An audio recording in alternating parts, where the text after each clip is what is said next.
Hey everybody, Love is in the Air. It's Enter Tournament of Champions podcast.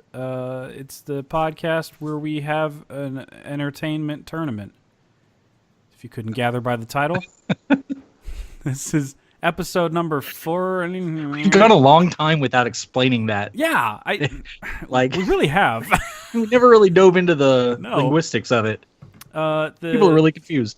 This week we are doing a episode all geared towards love movies that about love, not necessarily. I guess they're romance movies because if you looked up on like Netflix, you could probably find them in the romance section, possibly. Yeah. You can. I found Never Let Me Go in there, and that's like a fucking sci-fi, depressing as fuck movie. So yeah, it really sits is in there. A few, Yeah. Love is sometimes depressing, Jeff. Exactly. My list is full of depressing love movies. I keep popping my peas. Pea pop. Pop my peas. I should get a pop filter for everybody's ears. Anyway, so that's what we're talking about today. We're going to first present our top 10s individually without really explanation. Create a bracket out of that, and then have them go against each other in a 16-seeded tournament. And yeah, that's right. It's one episode this time. This is not a trick. Quick Agent callback. Smith would think it was a trick, but it's not a trick. It's not a trick. Hey, I would say go watch Matrix Revolutions, but everybody hated that. So if you didn't get the reference, I mean, they're wrong, but it's they're fine. wrong. I loved it, but. Yeah, I loved it, so objectively that means it's good. Exactly. That's how that works. I'm Jeff. I'm joined by Kyle, who just spoke right before me, and JD, who laughed after that a little bit. Yeah, there he is. And you'll quickly learn our names. So this week, the starting order is not on my screen right now. Shut up, guys. The starting order, it's Kyle, then me, then JD. Cool. So we're literally just going to go 10 through 1 through your top 10 list. And Kyle, we're going to start with yours. Wow, yeah, pressure's on. My number 10 is The Girl Next Door. My number 9 is Stardust. My number 8 is Scott Pilgrim versus the World. Can I get him? Okay. My number 7 is Forrest Gump. God damn it. My number 6 is... My number 6 is Before Midnight. Ooh. My number 5 is La La Land. Ooh. Number 4 is a little movie called 500 Days of Summer. Sumer. Ancient Sumeria. My number 3 is not him, but her. Her? A little show called Her. Yeah. And? My number 2 is What Dreams May Come. And my number 1 is Eternal Sunshine of the Spotless Mind. Oh, Jesus Christ. I think we're going to have to just declare a champion again. So no, don't do that. So I think there's actually more discussion to be had than just even if we have a unanimous number 1. Like Dark Knight was like come on. Yeah. Come on. I don't think we have a come on. Nothing's going to beat it. But Eternal Sunshine, there's more of a discussion to be had with all the other stuff. I think so. That's a good 10. That's a solid 10, brah. Thanks, brah. I appreciate that. My 10 consists of, my number 10 is Forgetting Sarah Marshall. Damn it, I should have done a joke there. God damn it. Fucking ruined it. I'm just going to go about my life. All right, number 9, there's the joke. Number 9 is Her. Number 8 is Blue Jay. Number 7 is, you know what? Yeah, I think my mind's made up. It's Once. Oh, no. Another song reference, sorry. How long did you work on this? I didn't at all, I promise. It was like the car ride on the way home. So number 6 is Lars and the Real Girl. Number 5 is When Harry Met Sally. Noise. And number 4, I love that scene. Number 4 is La La Land. Number 3 is parentheses 500, as if it's not there. Days of Summer. 2 is Before Midnight, and 1 is Eternal Sunshine of the Spotless Mind. There's a lot of like day themes going on here. Yeah. In my top 3. Day or whatever, seasons, time in general. So JD, what's your top 10? All right, my top 10 is let's see. Number 10 would be When Harry Met Sally. 9 would be Forgetting Sarah Marshall. Number 8 would be Lars and the Real Girl. That's hot. Man, you guys are like it's on it super with that hot. Lars stuff. Jesus. Oh, dude, Damn it, Lars. what's wrong with me? Love that. It's real love. It's real love. I'm just real mad at myself, that's all. Oh, Bianca's mad at you, so. Okay, that's fair. My number 7 would be Before Midnight. Number 6 would be Interstellar because it's about love, Tars. Oh, come on. Cars. That's Cars. amazing. I love It's love, Tars. Tars. All right, In our place God in the dirt. Love is a sphere, just like a black hole. Anyway, there's gonna be a lot of time for that. Number 5 is Her, not Him. Like you said, it's not him, it's her. Right. Yeah. I don't care It about used him. to be called Him, but it had an identity crisis, and it switched to Her, and I accept that. Mm-hmm. Exactly, as everyone should. Yeah, of course, we should all I'm be looking tolerant. forward to the prequel Zim. Zim and Zer. God. Nice. Wouldn't it be a sequel, though? Because that's new shit? Anyway. That's true. It is new shit. That's even more progressive, newer, future shit right there. Yeah, new age shit. Number 4 is La La Land. Never heard of for it. me. Okay. Never heard of it? No, it's not one of your favorites ever? Okay. Number 3 would be a movie that I've seen multiple times, which would be ironic because it's once. So, Ooh. yeah. So it's close like to one of the my other musical. favorite movies ever. Yeah, I like music. It's good shit. Then the mathematical equation with 500 in parentheses, Days of Summer. Yes. Yes. Okay, yeah. I don't know. all PEMDAS about and them. shit. Whatever. 500 Days of PEMDAS. Some. I don't know. And then number 1. PEMDAS. Yeah. That's the order of operations, man. I haven't heard that shit in so long. God. Failed our education. Matt makes wouldn't me have anxiety, so I don't even know what you're talking about. Okay, sweet. Just forget about it. And then number 1, shocker, Eternal Sunshine of the Spotless Mind. Who would have fucking thunk it? Oh my gosh. We all Really, love that guys? movie. Can y'all just come on? Look, Really? I mean, I Come wanted on. to. I wanted to put 500 Days there. I really did, but I can't. I can't. Because that's more of a Love personal Tars. thing. I think Eternal Sunshine is everybody. Yeah. I think Eternal Sunshine of the Spotless Mind is such a real representation of what love is and what we all go through. And right. God, we're gonna get there. We'll get there hard. We'll get there so hard. So that's our number 1 seed is Eternal Sunshine. We're going to try and stick with commonalities between the 3 of us first and then dwindle it down to what do the 2 of us have in common and then what does one of us have in common or whatever. So that might snub a lot of our number 2s or whatever, Kyle's mainly. Sorry. Sure. But we'll try to work through the commonalities first as per the rules of the show that we totally invented. So Eternal Sunshine is first and then 500 Days is like a pretty big commonality for all of us. Okay. So I think that should go next, right? Okay. Cool. 500 Days of Summer. It's my favorite song from the movie. 500 Days of 100 Summer. Days of Summer. I'm behind you on that. Okay, cool. Oh, shit. This is kind of dicey now. La La Land is all pretty high for us. We can just go La La Land. You would. Yeah. like you guys don't have it in your list. Okay. Yeah, True. mine's definitely True. not at number 5 or whatever. True. Could watch that movie every day and. I was listening to the More every day. soundtrack just the other day, and I don't care what people think about that. Yeah. I've listened to it. Sometimes I'm just like, you know what? I haven't listened to that in a while. Dude, I was singing I it, just hum it. on my way. Like, I was just walking around, and I was just, like, humming it. Yeah, singing it, and then I was just like, oh, okay, well, I gotta go turn that on, I guess. I'm going to put Before Midnight next since it's like our next collective highest one together. And then Her. Actually, I'll put Her and then Before Midnight. Her. Who? Her. Her? Bland? Her. Before Midnight. So that's 4. We're at 5, guys. Whew, this is riveting shit. All right. Sorry. Ooh. Oh, man. This is... Ugh, boy. Oh, boy. Put that Blue Jay movie in it. That's what it's called. What the fuck? Blue Jay. Oh. Hello, Jay? It's gonna Super bad. Blow Jay ever. I'm gonna give you the best Blue Jay ever. I think with my mouth. because With Kyle my has it so high, I'm gonna put What Dreams. I mean, I know it's kind of breaking the rules here, but I'm going Yeah, What you Dreams. don't have That's to- fair. I really wanted to get to that one, but You I didn't Didn't fucking you- watch it? Oh, No, I mean I've seen it. I just didn't watch it for this. Oh, I'm sorry. okay, I gotcha. had other. You've Alright, seen cool. that? Dude, of course I've seen What Dreams May Come. Yeah. Yes, I'm serious, Robin Williams. Very serious. Yes. Very serious. Everybody is in that movie. Like, there's so many people in that movie. It's like it's star-studded, man. Was it Chris? No, it wasn't Christopher Plummer. It was the other old fucking guy who reminds me of Christopher Plummer. Dude, Max von Sydow. That's right. Yeah.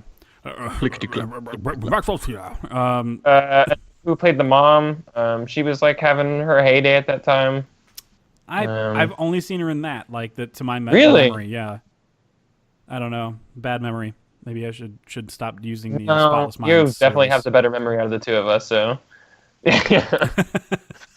What dreams is in there, and once is a commonality between JD and I. Do once. Another major oversight by me. That movie was very moving, and I suck. Movie is moving movie. It's a movie. It is fucked. Lars and the Real Girl was pretty high for major oversight. That would have been on my list too. My list would have been way different had I looked at y'all's list better.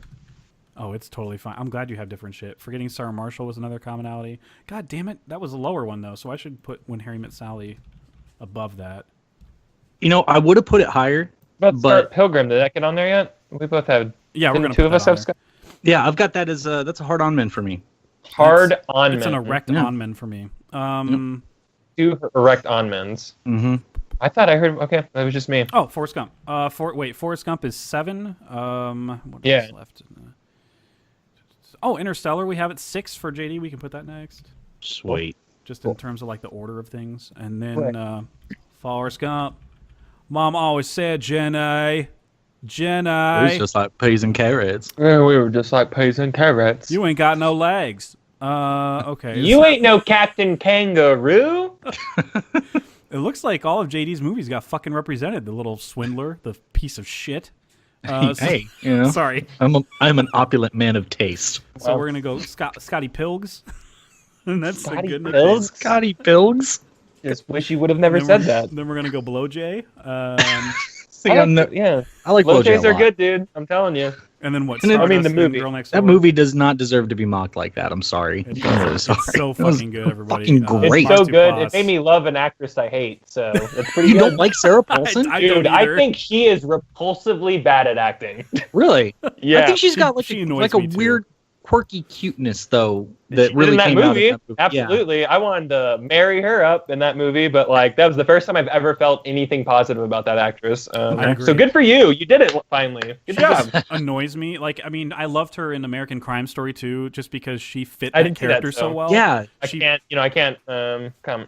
comment obviously. Oh, I mean, it's on. You'll get to it. It's on Netflix, and you'll love it. It's like 10 episodes, and when it ends, you're like, wait, there's another episode, right? And there's fucking not. it's so great.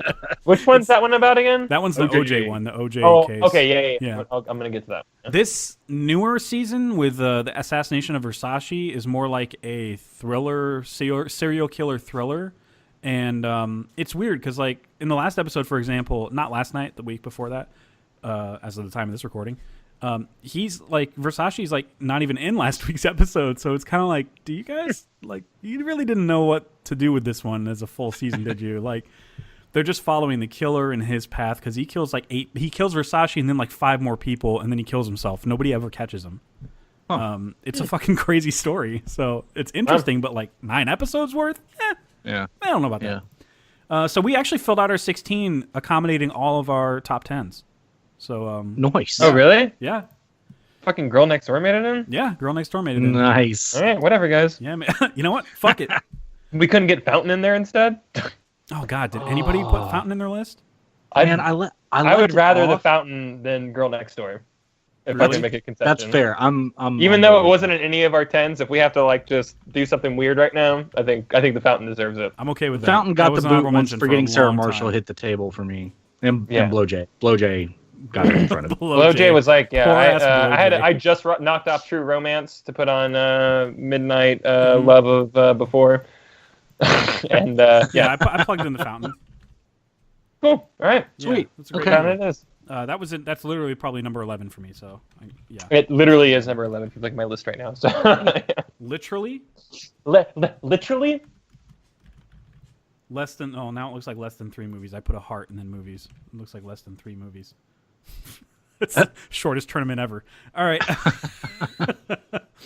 Cool. So wait for upcoming episode of Enter. I'm putting this. You guys, if you're wondering, I'm putting this up on Letterboxd. That's boxd.com.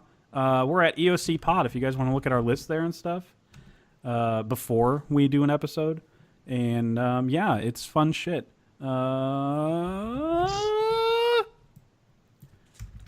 Yeah, so take a look at that. And if it's up there, if you guys want to look at it too. Cool. Good fucking list, man. This I will do it. This is going to be a lot. We're going to be talking about a lot of sappy shit, and there may even be emotions. I don't know. Yeah, I have had a very emotional week watching a lot of these movies over again for the first time, and I don't like it one bit, Jeff and JD. I hate you both for making me watch some of these movies. So. I know JD mentioned about Blow J. We're always going to call it that now. I know. What did you do? Look, I'm sorry. It just happened. Okay. Us. This super artsy, fartsy movie. You've totally, made great. So you've immortalized it, is what you've done. Sweet. But I know JD put in the chat that it was kind of an emotional ending, and I was like, I was sobbing my ass off. That was not hyperbole at all. Oh, okay. God damn. I thut you were just acting, sobbing right now. I was like, okay, sure. I'm just really working on my crying. I'm just really really working on my crying. Shut up! I'm not crying. You're crying too. There's nobody in the room with you. What the fuck are you talking to my dog like that? That's what I do. Right. I'm not jerking off. You're jerking off. That's what I say to my dog. Okay. All right. Does he ever argue back? No. That'd be really impressive. He's busy with a chew toy right now because I hate when he's always trying to chew on shit behind me. So I was like, here you go. It's not a toy. I'm sorry. It's a treat. It's one of those really thick fucking things that dogs chew on. Mm-hmm. Okay. It lasts forever. Thick old thing. Yeah, exactly. Mm-hmm. So here we go in the tournament, the first round matchup at Kyle's request, and of course JD and I agreed to it because it's a great movie. But number 16 seed is The Fountain versus number 1 seed Eternal Sunshine. Movies with a lot of shit going on. Yeah, very trippy movies, both of these. Yeah.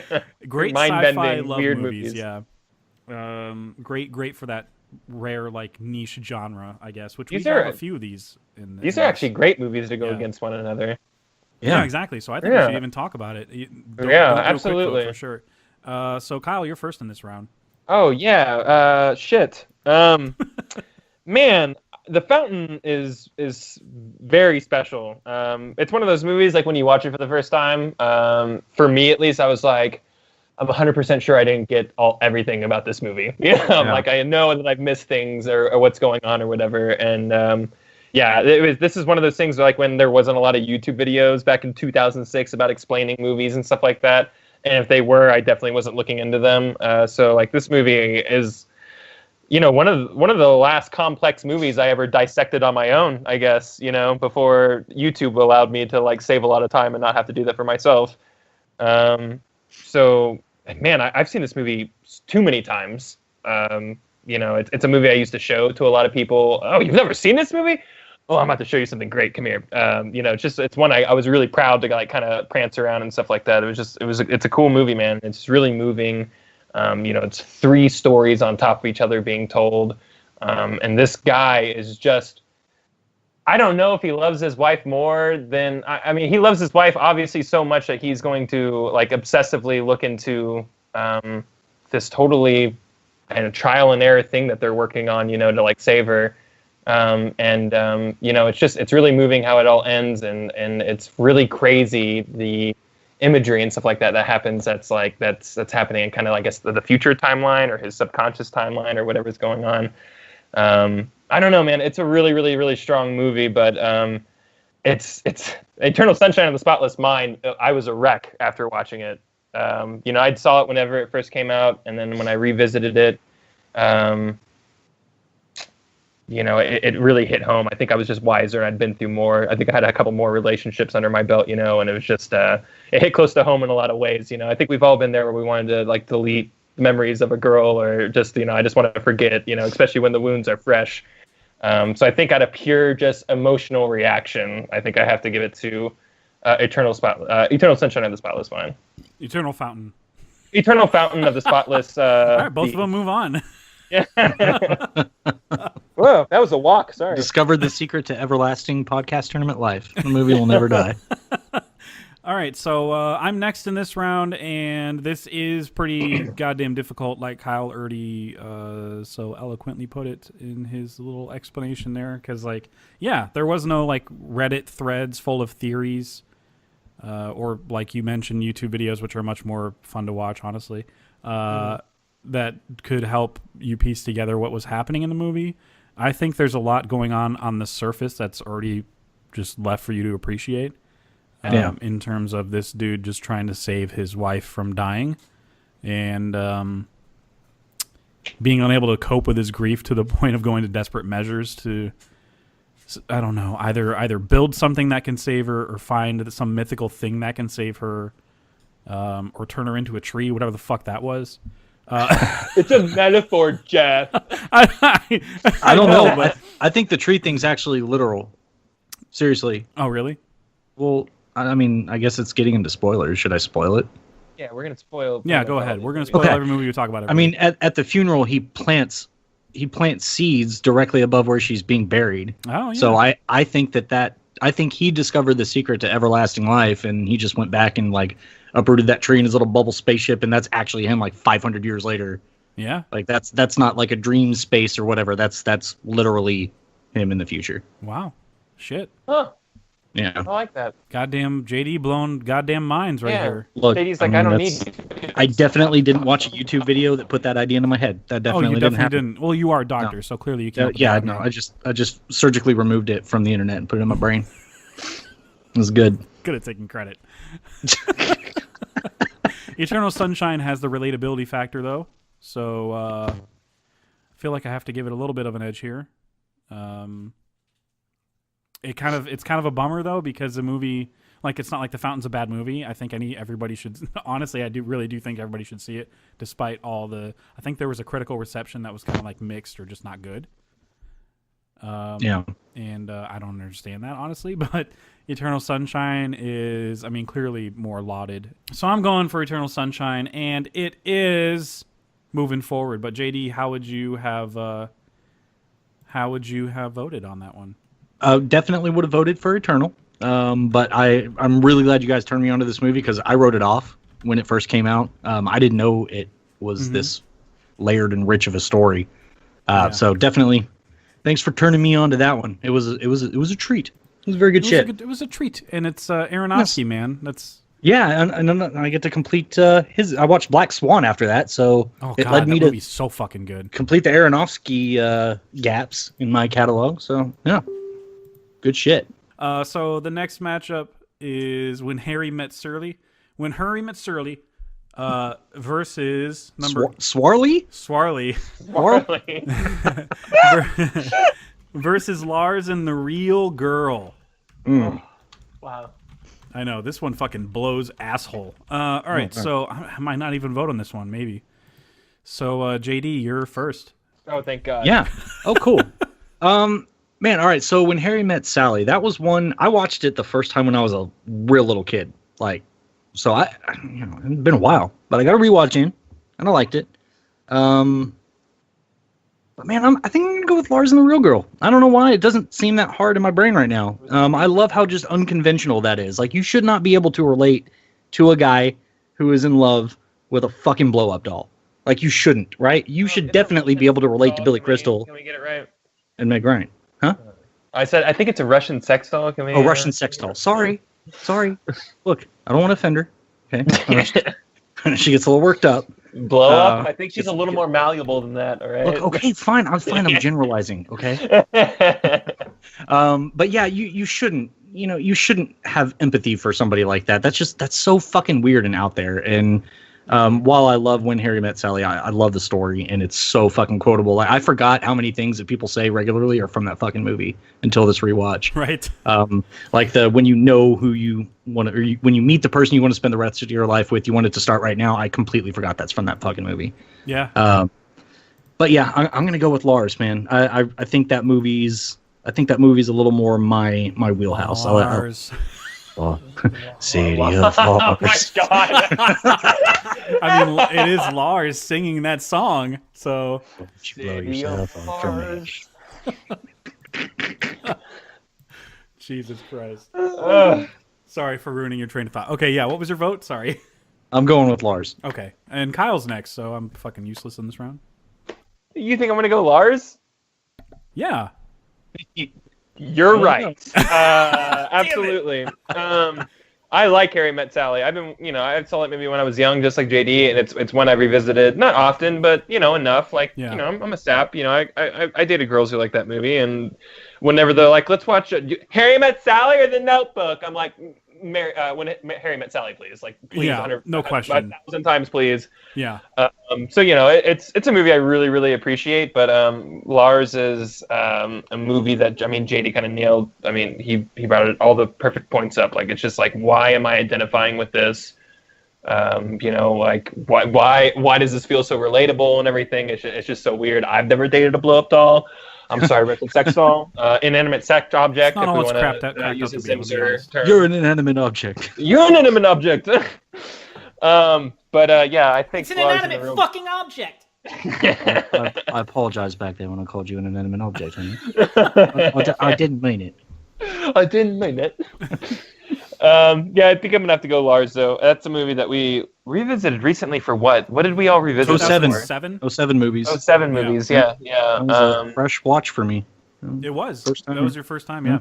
Wow. Yeah. A large cherry popper. Yeah. So yeah, I don't know. It's gonna be Lars for me. I think I'm gonna have to say way more to talk about that movie later. So I think I'm gonna save some of my other thoughts. In my eyes, my vote doesn't matter, but in my eyes, I thought Lars was the underdog going into this, even though it's a higher seed, because Harry Met Sally has the legacy, I guess. Pedigree, a legacy. It does. Yeah. I mean, it totally does.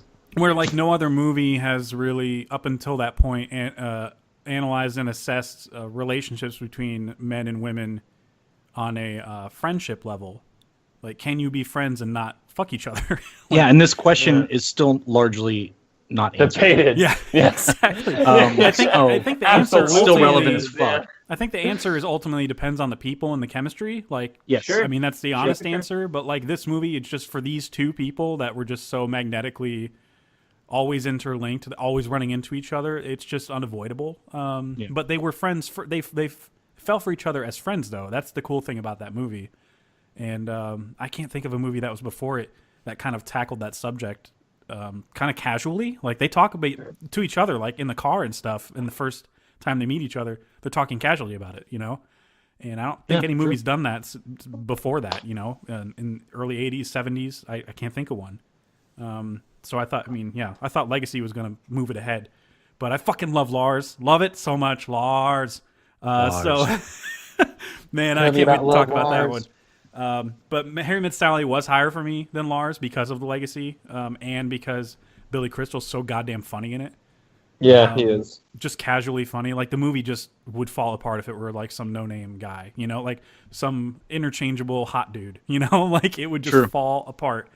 But he added so much to it. He made up that little thing where they're talking in voices and stuff. Oh my god, that's my favorite scene. Yeah, it is my favorite. He just made that up, and you can tell because she's like laughing during the whole thing. And, exactly. And then he like legitimately asks her to movies and stuff. I don't know, man. It's just it's breaking down boundaries and relationships and stuff. And sure, it's got a rom-com, what you call now a stereotypical rom-com ending with them eventually falling for each other and stuff. But I mean, they did it in a way that feels fresh for that time. So. It didn't, but even when you watch it now, you're not like, exactly. Not because we've seen it before, but because like maybe it pioneered it, Yeah, exactly. Like it's just like it feels right whenever it's in that movie. It just feels gross when people do it now, still today, 30 years later, or 20 years later, whatever. Yeah, and without that, you would have no Just Friends. I think that's the only movie I can think of that does that. that does this type of plot. Just Friends, and that's the only one I can think of. Just Friends, that's like a tried and true trope. We just can't think of any others. Exactly. Yeah, there's so many others. I love Carrie Fisher in it too. I just totally forgot she was in it. Every time I watch it, I'm like, oh yeah, that's right. She's good. She's funny as shit. Yeah. Oh yeah.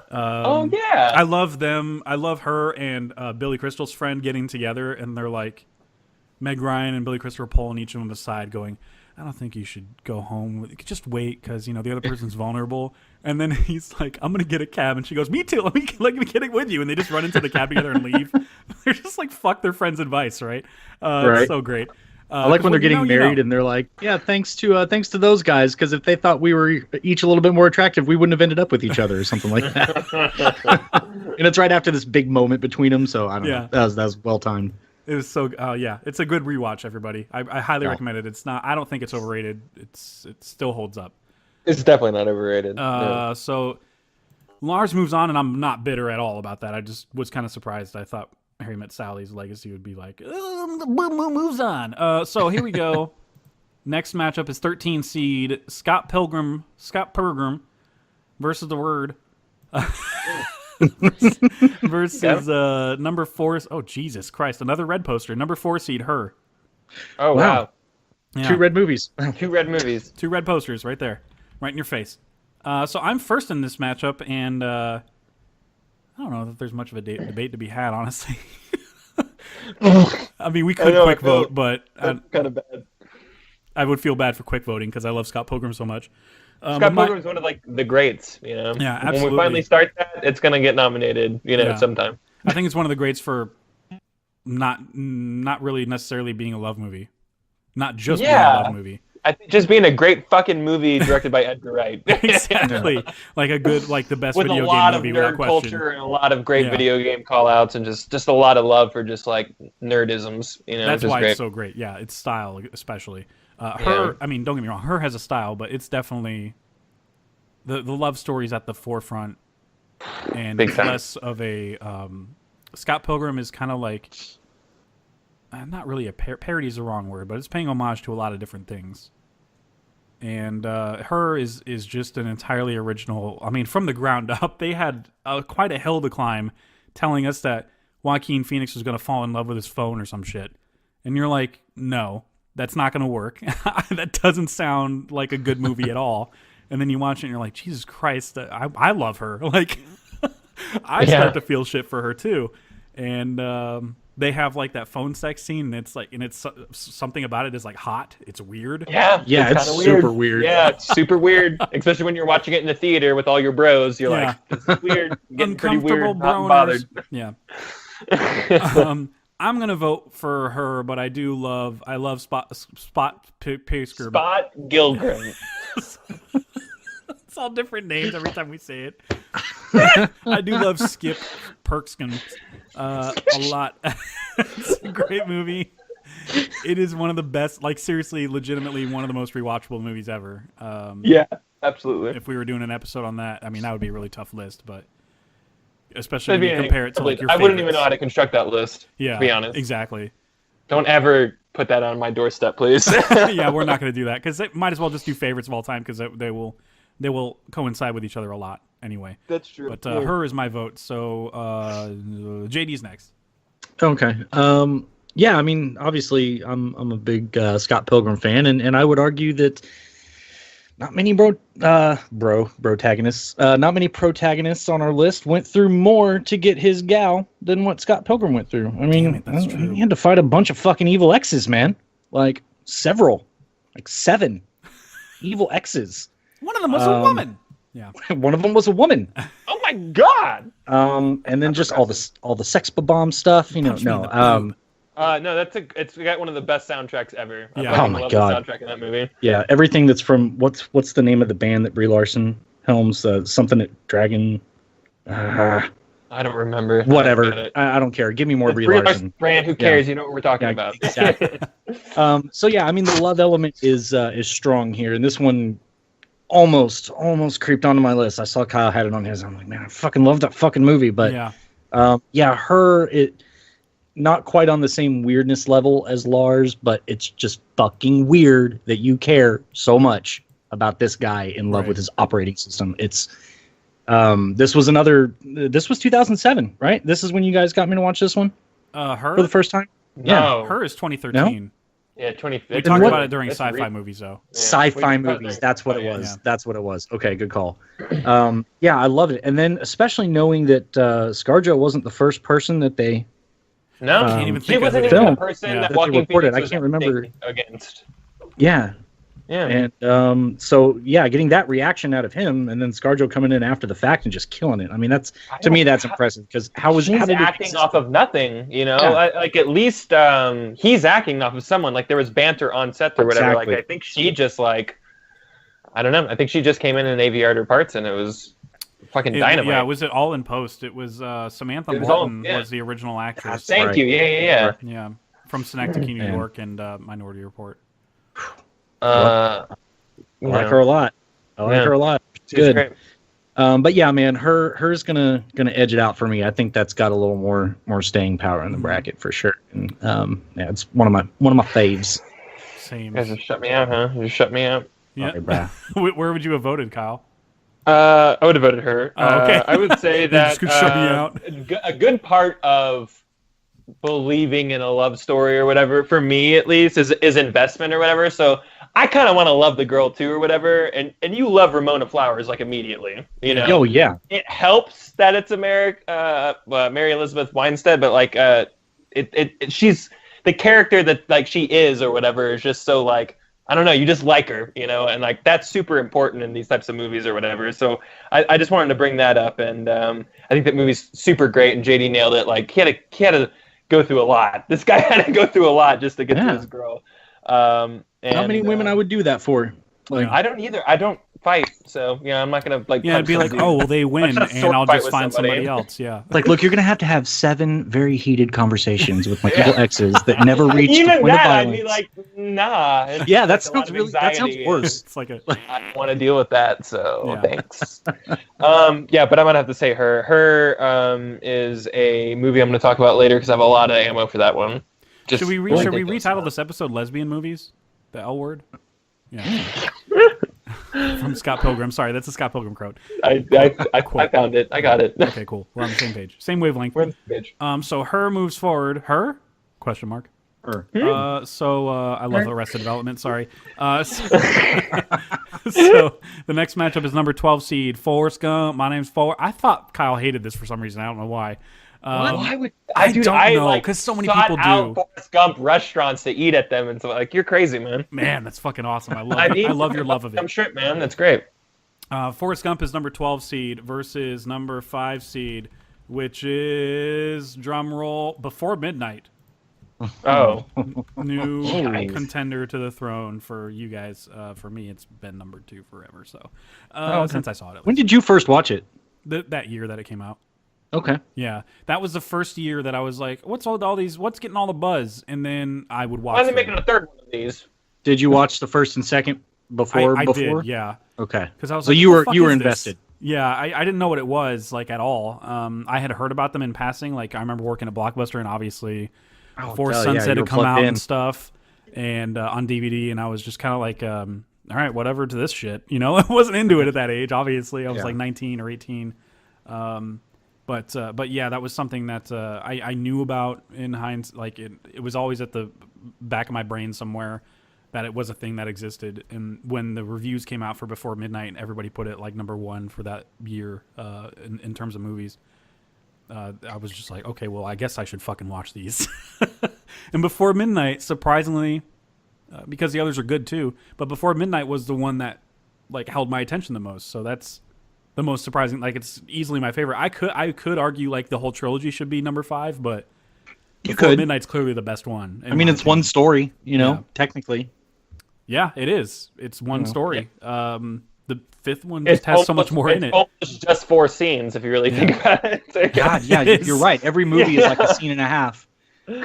Kyle, you're first in this matchup. So it's Forrest Gump versus Before Midnight as a refresher. Yeah. So it's literally okay. So I'm a weird kid. I was watching Forrest Gump like the year that it came out, 1994. So like when it came out on like Blockbuster Video or whatever in 1995, my parents probably watched it. I had a tendency to like steal their movies and take them back into my room and watch them. So I'm like, ooh, what are the adults watching? Yeah. And no kid would like this movie, but my, what would I be, 8-year-old self, like, was completely enthralled with this movie. I loved it. Like, I really loved it. I begged my parents to, like, re-rent it all the time. I have no idea why I liked it so much. Watching it as an adult now, I get it, you know. It's a love story, and we all gravitate towards those in some way. Even when we're young, like, we kind of understand that, like, connection is important and everything. I really enjoy that movie a lot. Like, it's just a movie told across time. It's an epic love story that's told across season kids and into adults, all the way up into death, like their entire life being in love, and offspring onto a different generation and everything. It's just a great story. But hot damn, Before Midnight, at some point I felt like I was just live tweeting you guys. I was just like, oh my god, they're like fighting now. And just the things that they go through in that movie, like all these venomous, horrible things they start saying to each other whenever, in a classic moment where like the other passion comes out. Passion means multiple things. It doesn't mean just like, extreme love. It means extreme hate as well. And these people, they're just trying to wound each other at some point. And if anyone's been in a long-term relationship, you've been there. Like that's just. Yeah. That's a thing that you've experienced. It's a thing that you've seen and done, and sometimes even regret and stuff like that. And it's just it's a really powerful moment. It makes you reflect on the experiences that you've had and everything. And just when things just seem their bleakest and everything, but still hanging on to the optimism and the love that you had before, And this movie just really encapsulates all that. I didn't see the first two. I didn't have the investment levels that you two probably did, and I was still like that locked into the relationship. Like I was that bothered that they were about to, split up or whatever's happening, whatever is going on there at the end. Like who knows how often this fight happens. Right. It's not a one-time thing. These bouts of passion are not like singular. So it's just interesting to kind of be a fly on the wall in these situations and to see these scenes and to be that like.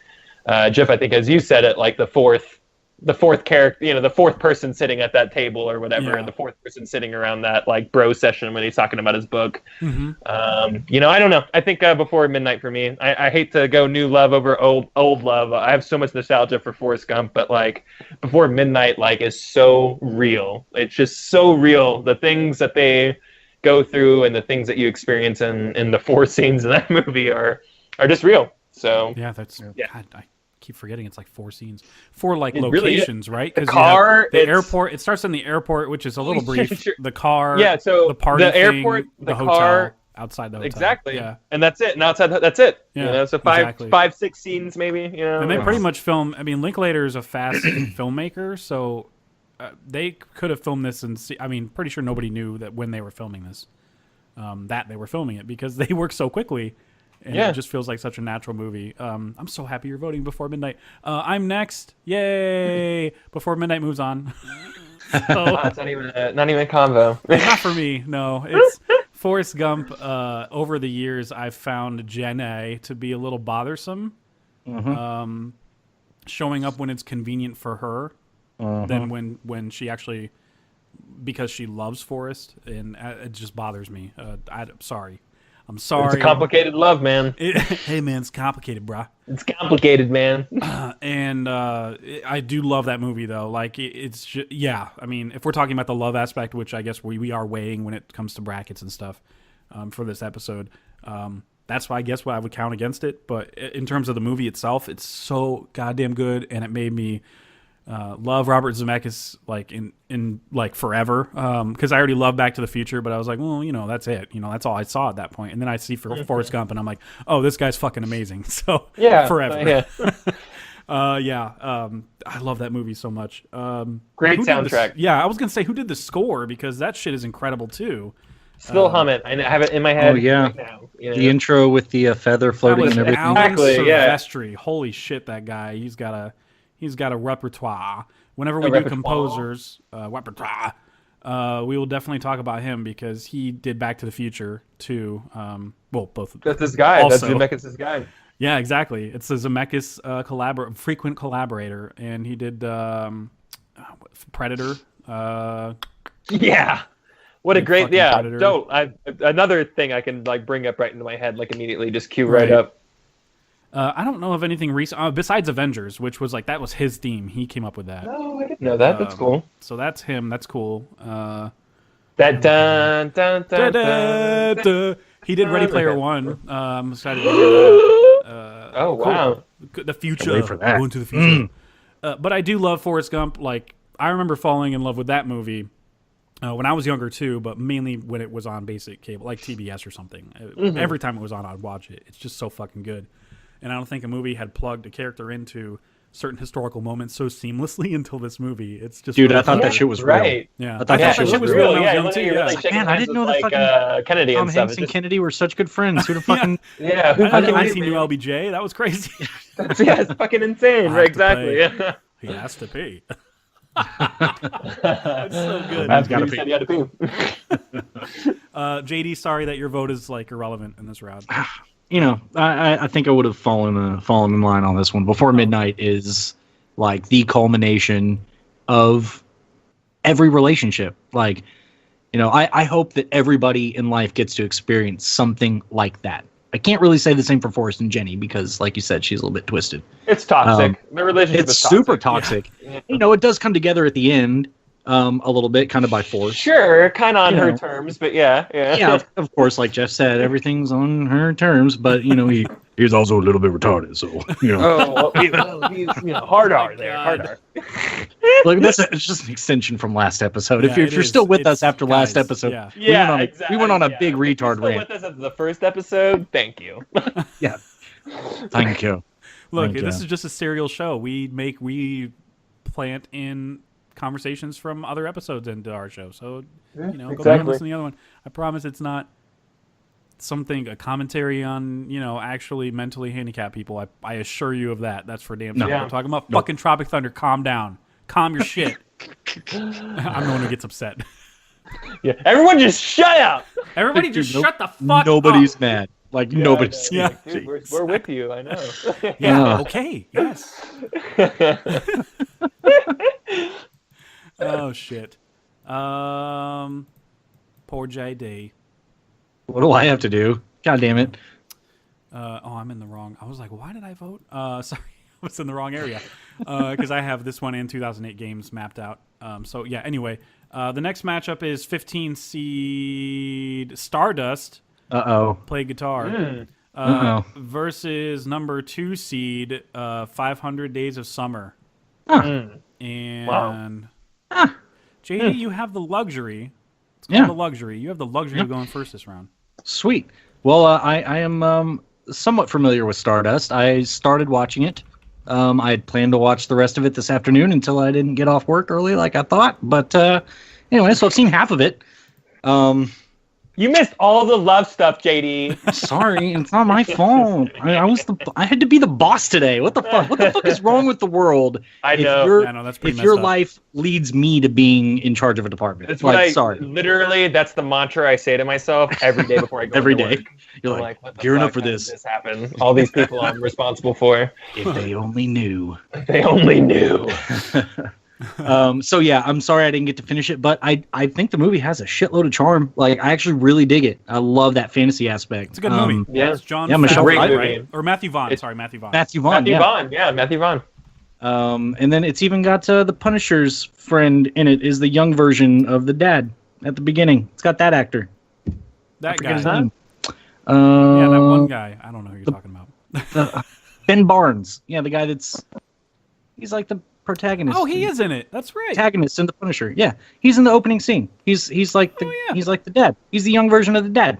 I mean, the Daredevil's Superman's in too. this. Yeah, And, Charlie Cox is the son. Yeah, it's good shit. Superman's in this, and that's Claire Danes. Claire Danes. No. De Niro's like it. How's it going?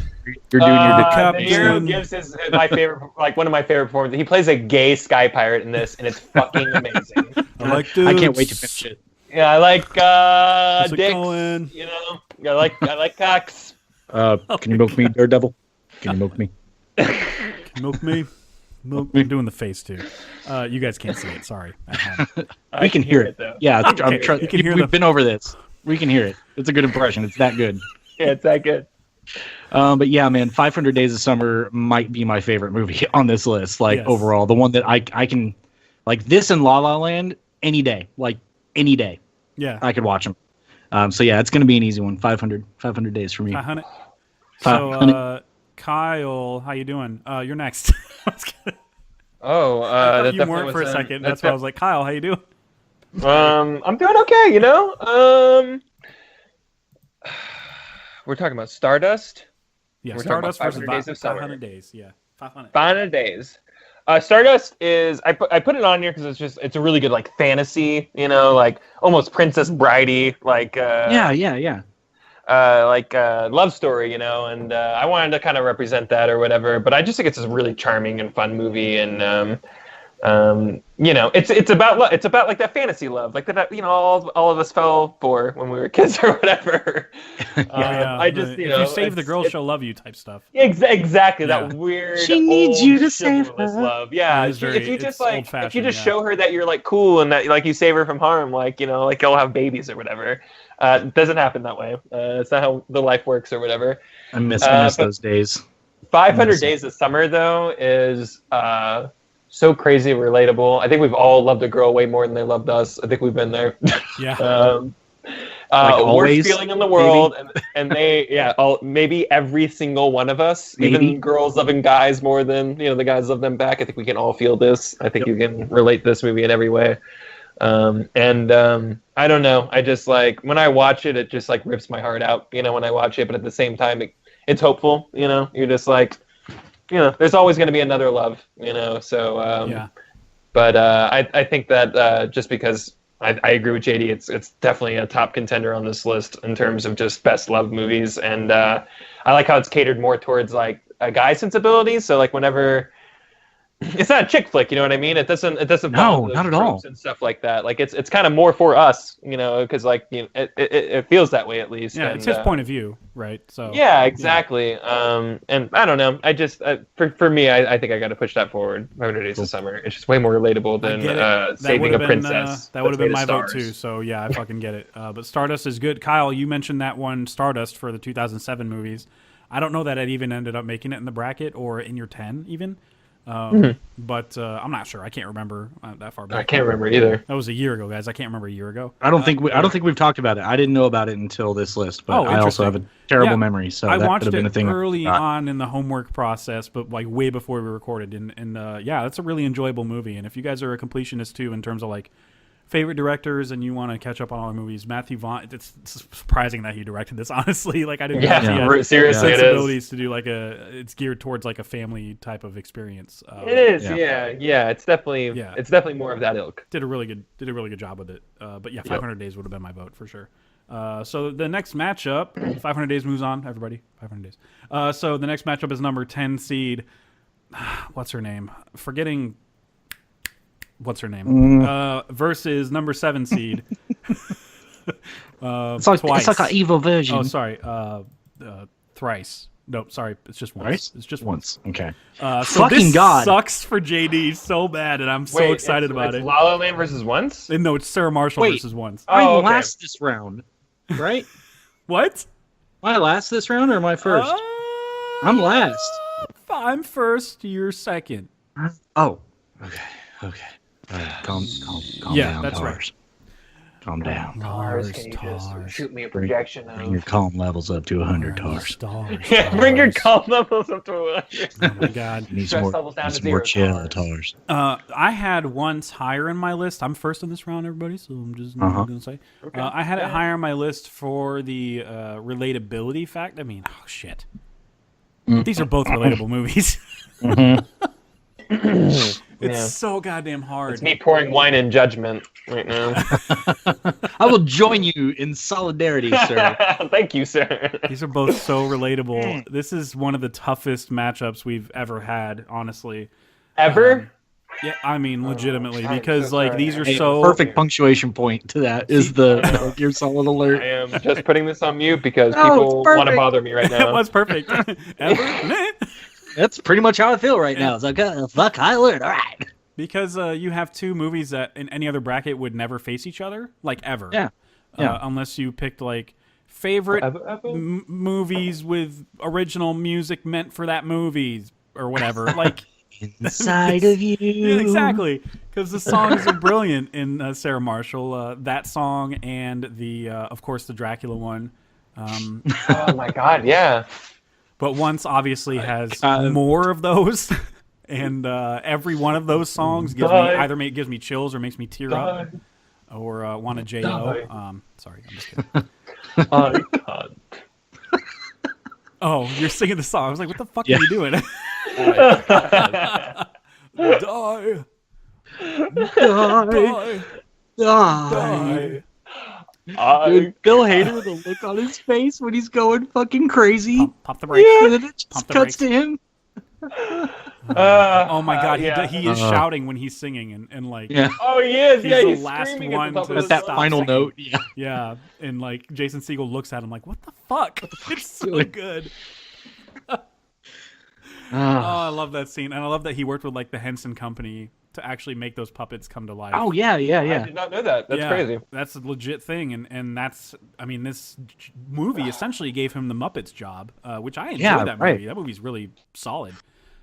Same director, I think, too. I so- did not know that either. That's crazy. Never seen it, but I will now. I never seen it either. Yeah, it's enjoyable. If you like the Muppets, I then do. you like the movie. There's a lot of that humor in it, so. Chef. You do or you don't? I do. I do. Okay, good. Dio. Good. I kind This of is like really grew up on like tough. the Muppets and them babies, you know, but like mostly just the Muppets. I think I'm gonna go. Fuck, I've seen Forgetting Sarah Marshall so many times more though Then than once. yeah. I don't. This is one of the hardest votes I've ever. Because once is like a musician's. Obviously, it speaks to me on different levels than it will speak to a lot of audiences. It's Jesus fucking Christ. This is hard. I guess I'll go Forgetting Sarah Marshall. This is really fucking. Son of a bitch. This is really goddamn Son hard. of a bitch. yeah. Whoa. Oh man, this is legitimately. JD's just gonna split the vote, and I'm gonna hate. Yeah, I mean, once, you know, you once is absolutely My about mind's love, made but up. sometimes the music overshadows the story part of the love aspect. I'm not buying it. I'm not buying it. That's just. I'm Does trying to it? justify why I would vote I over never once. read into that. I'm just trying to justify it. That's all.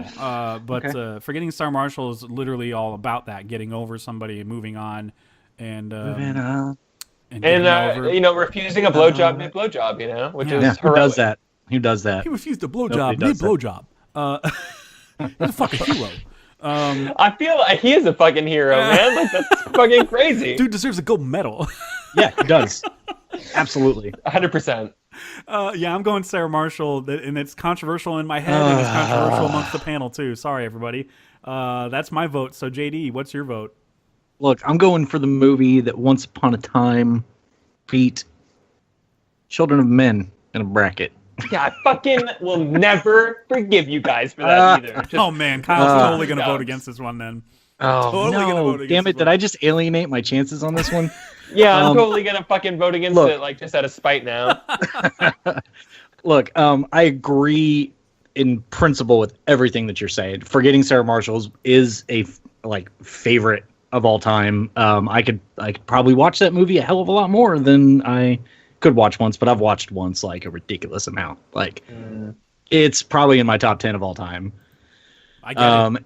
And I feel from a relatability standpoint, like, yeah, the comedy and everything makes the characters relatable, but just like the scenario, like I want to experience something as real as what the two of them had, because it's that type of love that, you know, you kind of explore a little bit in Harry Met Sally, where, you know, it's maybe just not the right time. They start off as friends, you know, it's not inherently romantic. It's just a connection. Yeah. And it builds through the music. And man, I love that movie so much. I love the songs, and you know, I'm a sucker for musicals. Just a little bit, you know, just a little bit. So I have to go for Once, just because of Kinda where. ruins the chances of once going against La La Land. Shit. Okay, that's fine though. Because it's Whatevs. gonna have to go against 500 Days, whatever wins this. So Yeah, it's probably going to lose in the next round anyway, to 500 Exactly. days. Because, yeah, I mean, I do love Once, but 500 days is Yeah. just like the pinnacle of my relationship existence, pretty much. But, yeah, man, I don't want anybody to go through what Peter went through. I don't want you to go through a breakup and go to Hawaii and run into your ex and her fucking douchey boyfriend that Yeah, you or- suddenly Oh my learn God. is cool. Yeah, no and then shit. you have Cool, the yeah. worst. You have Fuck, the you're worst cool, 'cause, goddamn. like, it sucks because I cool. hate you in like a lot of Yeah. ways. Oh, fuck me ass. Hey, could you get out? There's a lot of fucking yeah. blood. All right, Oh, man. Kunu, can you go, you know, fucking. Kunu. Yeah, Kunu. Yeah. Kunu. Yeah. Call the front desk for some help. PPO, damn it. PPOP. Yeah, man, I don't want anybody to have to go through Forgetting Sarah Marshall. Like, I really don't. And granted, you end up with Mila Kunis at the end, which is great, but I don't want anybody to have to go through that journey. That's an okay trade. That sounds fucking awful. As comedic as it was portrayed, the real life version of that movie is fucking terrible. Yeah. But I would take a once relationship, a once story. I absolutely would love to have that kind of a connection with somebody like that, and because I've never really experienced that at all. I've had evil fucking bitch exes all the fucking time. I mean, that fucking happens. Well, you never had the love at first sight thing? I've never had the like instant connection. The connection on that visceral level where it's just like you meet and you know. Like it's always been one of those things that's the slow burn, like a coffee drip. It just takes a little bit of time and then it gets going. I've never had that eyes lock, I want you or I want to be around you type thing. Yeah. Actually manifest in real life. So I think that's what draws me to it is that's, I feel like that's something that we could all use, Yeah. If you haven't had it. Sure. There you go. JD, Forgetting Sarah Marshall. I'm kidding. JD, I was honestly going to choose Forgetting Sarah Marshall. It really was. Yeah. And then you brought that up, and I have felt that. I know what that is, and it's, it sucks, like in hindsight or whatever, because nothing really like works, nothing ever lasts or whatever. Right. But in that moment, like it's fucking magnetic and it's really special. And that movie is that. It personifies that. It's that to the nth degree. So I think I'm gonna have to go once just based on that, because I was literally going to say Forgetting Sarah Marshall this entire time. So damn. Yeah. I have Children of Men on the phone, and they said, "Go fuck yourself." Yeah, I know. I feel so bad. Like Children of Men isn't in my top 10 list of all time. Maybe in my top 5. I forget where it's at. So for me to just like besmirch its death in our earlier tournaments, I feel bad. But it's all about debates, man. You made a good point. So thank you, and I just really appreciate the connection we have right now, man. What are I you doing? respected that my time was up, but I was going to say that La La Land does the whole love thing better than Once, and they have the same. But kind the two of aren't approach. fighting each other right now, so no. But it's a later movie. But we're not talking about La La Land I know. right now, Look, so. but I'm just saying that like the difference between the two is that there's obviously an unspoken kind of love. They hated each other at the beginning of that movie, though. Yeah, but that's somehow how it did the third, dude. Like hate and love are like they're not too far off from each other. You know what I mean? Really not. They both they're really not. And there's the fabled girl I always bring up that I chased across Europe or whatever. Hated her my entire we knew each other since like the 8th grade or whatever, and I always hated her. I ended up spending thousands of dollars chasing her across Europe. Like those emotions are very close next to each other, hate and love. Yeah, no, they are. So yeah. I was just gonna say that like La La Land pulled the trigger and made them a couple, and Once is kind of like true. But I don't think the movie kind of more or less, but like Once is kind of like ends more of like a they needed each other to show each other what they had lost and how they need to make it work. I guess I don't know. I think the Once take on it is a little more real to your everyday person. Like La La Land is the glitz and glam version of that story, and Once is just he's literally their character names. He's just a guy, and she's just a girl. Guy girl. Their parents were terrible people. Yeah. I'm never gonna live in Hollywood. I'm never gonna live a life where I look like Ryan Gosling and could get a girl like Emma Stone at a look like that. I'm on my way. So you're getting the stash game is, dude. I'm gonna have my mustache is gonna look like Paul Rudd's in about 4 months. So you just oh my god, that fucking mustache, dude. Have you thought of shit, right? Have you thought of like Henry Cavilling yourself and like? His mustache is real weak to me. It is Mission Impossible mustache. It's real weak game to me. Like I have a way better mustache than he does. I like that somebody with like a home computer basically did a better job of removing his mustache than WD did. I didn't see that. Is that online? That's a real thing. It's online. Did they do it on a still or on video? They did it in his interviews, like when he had the full beard and mustache. And oh no shit! Harder. Yeah, it's not even like. Why have you not shared this? Have you shared this? Yeah, I gotta send it to you. I need to see that. It's fucking incredible. And they tried it with Justice League and stuff, like comparing the two, but I don't see the difference there because WB already like, oops, sorry, I hit the mic. WB already like fucked it up beyond recognition. So. Right. He looks like he's having a stroke. Yeah. I just really want to nail that home. Like constantly, every time we can bring it up, You made Superman look like he had stroke face on purpose because of your hubris. Because of your hubris, DC. Hubris. Hubris. Hubris. Brie Larson? Were we talking Which about? just sounds like something you There's a like, Kevin there with the hubris. Wafers in. Oh my I god. want a little bit of wafers and hubris, you know? The next matchup is going to be goddamn heartbreaking for me. It's a new love for me. Number 14 is Blue Jay, Eva. Blow Jay. Versus number 3 seed La La What Land. have I started? So I guess this is a quick vote, but it's unfortunate. It really is. Yeah, it's a quick vote, man. What compares? Seriously. So La La Land versus Blue Jay. Should we quick vote, I assume, or? Yeah. It's a quick vote from me. Okay, Kyle, where are you going? Blue Jay. No, I'm going La La Land. Okay. I saw that movie by myself in a theater, guys. I will never. I did too, 3 times. And my pick is obviously La La Land, and JD is, I assume, La La Land too. Yeah, it is La La Land, and I watched that for the first time at your apartment. So You did. I've shown that movie to plenty of people.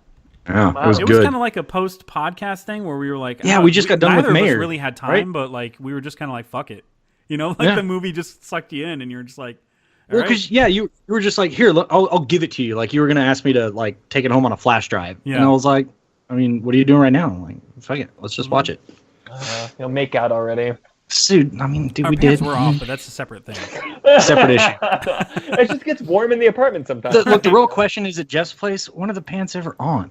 That's a good point. It's just It's just a pants-free zone. Hey, It you says know it what, on my guys? door. I'm glad we don't do this with cameras on because pants are off right now. So. oh yeah, Oh, we're definitely doing that next week. pants off, shirts off. I don't even know what the fuck's going on right now. I don't know what's going on right now. Took my gerbs.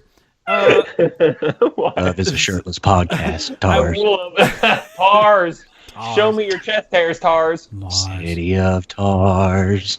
I wanted to mention that people need to go watch Blue Jay. It's a Netflix original. It's Mark Duplass is in it, and he co-wrote it, or just wrote it. I don't remember. And Sarah Paulson's in it, and I think we've already talked about how Kyle and I just don't really care for her at all, and she just fucking knocks it out of the park. She's amazing in this. Yeah. She's so natural, and their chemistry is just fucking palpable. Like you can feel the chemistry between them. You can feel like the history. The history, though, God, Yeah. it's just there. Because you can It's tell that they there, want yeah. to, like he in Act the on grocery store, he looks at. I've seen it twice now, and the second time you pick up more stuff, like nuance in the performances. He looks at her in the grocery store and just looks back to his shit, and Right, doesn't and even then she sees him. and then yeah, exactly, and she's like, all right, I guess I should like be like hi, or whatever. Right. And when he's like, hey, and when you consider the kind of twist thing or reveal at the end. Yeah. It's kind of like, God, they don't know what the fuck to do around each other. You're Oh picking my up God, on their yeah. performance in the second go round. Like they're they clearly were at a time where they were so comfortable around each other. They were so affectionate around each other. And this movie, I think, does capture all of that history in terms of how we would interact with our exes, where like you had that Right. history with each other, where you used to fuck, Yeah. and get as intimate as possible, and now it's just like, so how you doing? Like it's fucking Yeah. weird Hey, to start so from square that one. weather, around. huh? Yeah. It's even worse or better for the purpose of the movie, but Yeah. worse if you're going through this because it seems like they're in a very small town where everybody knows everybody. Yeah, and it's the much movie like is Plano, in yeah. his childhood house where probably a lot of those memories were Took formed. place. A lot of that happened. Yeah. So Yeah, so that's absolutely. just like I spent the first 20 minutes of the movie trying to figure out how long has it been since they've seen each other, and then eventually you get there and you realize it's been like 20 Oh my years, God, 15, yeah, 20 years or years. something. Yeah. And I find So it yeah, man. interesting that this couple, or ex-couple or whatever, went through the period of what if we ended up not breaking up, and they did like Yeah. a fantasy Oh my kind of God. thing about it. And, Yeah, with the traveler. yeah, and that's kind of We wanna go on a that trip. You Yeah. you kind of play through in your mind in terms of your last ex or whatever. Yeah. Technically, sometimes you do. Depends on who your ex was, I guess. Yeah, I just right. think it Sometimes showed you that just they dream were- about like I don't know, just disappearing off the face of the earth from them or whatever. I guess it just showed how perfect of a couple they were because that guy like was just like, I remember you. You're the lovebirds. Did you guys end up together? Like, Yeah. Yeah, right. That's the thing. They're in the like convenience trying to. store, yeah. I think that part is more of them trying to validate. Like we had something fucking good, right? And they're trying to get somebody else to validate it too. Like, true. Yeah, Yeah. projecting absolutely. Right. Yeah, there's a lot going on in this movie, and it is a loose movie. Like, they're clearly improvising a lot. I think that Mark Duplass improvised the son of a bitch and made her spit her food. I think that part was real. Really? Yeah, I totally think that part was real. I'd buy that. Because it felt real. Like, he goes, you son of a... And it's not even like a part... It's like a funny part where she's like, yeah, I did this at my job. And he goes, honey, you son of a bitch. And it's just so fucking funny because it comes out of nowhere and she spits the food out and it lands like in his beard and shit. Yeah, it's such a funny moment. Yeah. And then the breakdown at the end, the very emotional part at the end. Oh, my gosh. It's so good. And Mark Duplass... I thought about that all day today, man. Right? Like, Mark Duplass, when he breaks my down like fucking that, life. it reminds me of me as a teenager when I was going through like one of the hardest breakups ever. Right. Yeah, totally. And I get high pitched like that too whenever I get really emotional. I just don't understand what you're like. You know, like I do that too. So when he started doing that, I'm like, ugh. I'm pretty sure neither of us have done that in a long time. But the point is like he reverted back to having a fit that his teenage self would have had if he was in front of her at that time. But he wasn't. She just left. She left without him being able to have any closure. And the movie certainly gives that for sure. And that's what's so good about the ending. Yeah, it sucks. I love like they're kind of like they kind of laugh it off at the end. I forget like what exactly is said, but like they both take it as a joke and it kind of breaks the ice or whatever. And it's a good moment. And they just exhale and the movie ends because like they sorry for spoiling the movie, everybody, but the movie ends on an exhale because it's like finally this fucking weight that's been following them around for 20 years is off their shoulders. Yeah, absolutely. They're on the same page. Yeah. I think they both realized that it wasn't the two of them inherently that caused them to drift apart. It was just this other thing. Yeah, exactly. And that's a big other thing. Like once you get that reveal, you're like, oh. Yeah. Well, and I don't know if you guys been through it, but even if you haven't, like you can feel the weight of it. Like whenever they're like, whenever she's like, I know what I'm asking for when she asks him to kiss him, and then things like escalate or whatever, and it's just like, you know, and then there's all this regret afterwards, but like, you know, like you both wanted it or whatever, like you can feel that. You can feel that like they both wanted this, but like the regret set in for both of them and they both reacted in two different ways. She more defensively and him just kind of wanting more closure and answers and stuff. It's just really, it's just too relatable for me. I think he realizes very too. relatable. I was crying at the end of that movie for sure. It was just, it was much, and a lot of these movies that we're about to get to are much. It's even more the second time when you're like catching the nuances in their performance and seeing Mark Duplass like cry very early on in the diner where they had a coffee or whatever. Now you know why. And he tries to laugh off because she's like, "Oh yeah, I'm a mother to like 2 stepchildren or whatever." And that's she goes cry. Instamom. Like that's you're just like, oh man, there must be something there. Oh my god, that's just hitting me now. And he starts crying, and the way he cries when he first starts was kind of like he laughs it off, kind of like a ha ha, and it's like a fucking crazy laugh.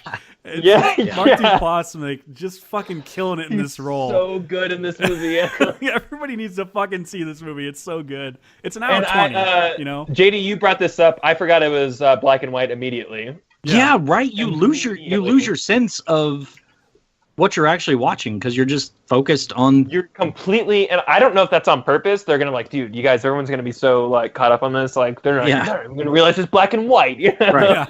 Well, you made a stupid joke. I'm like, colors in the name of the title, and there's no colors in this movie. I'm gonna, I'm gonna hate it, and immediately forgot it was black and white. Immediately.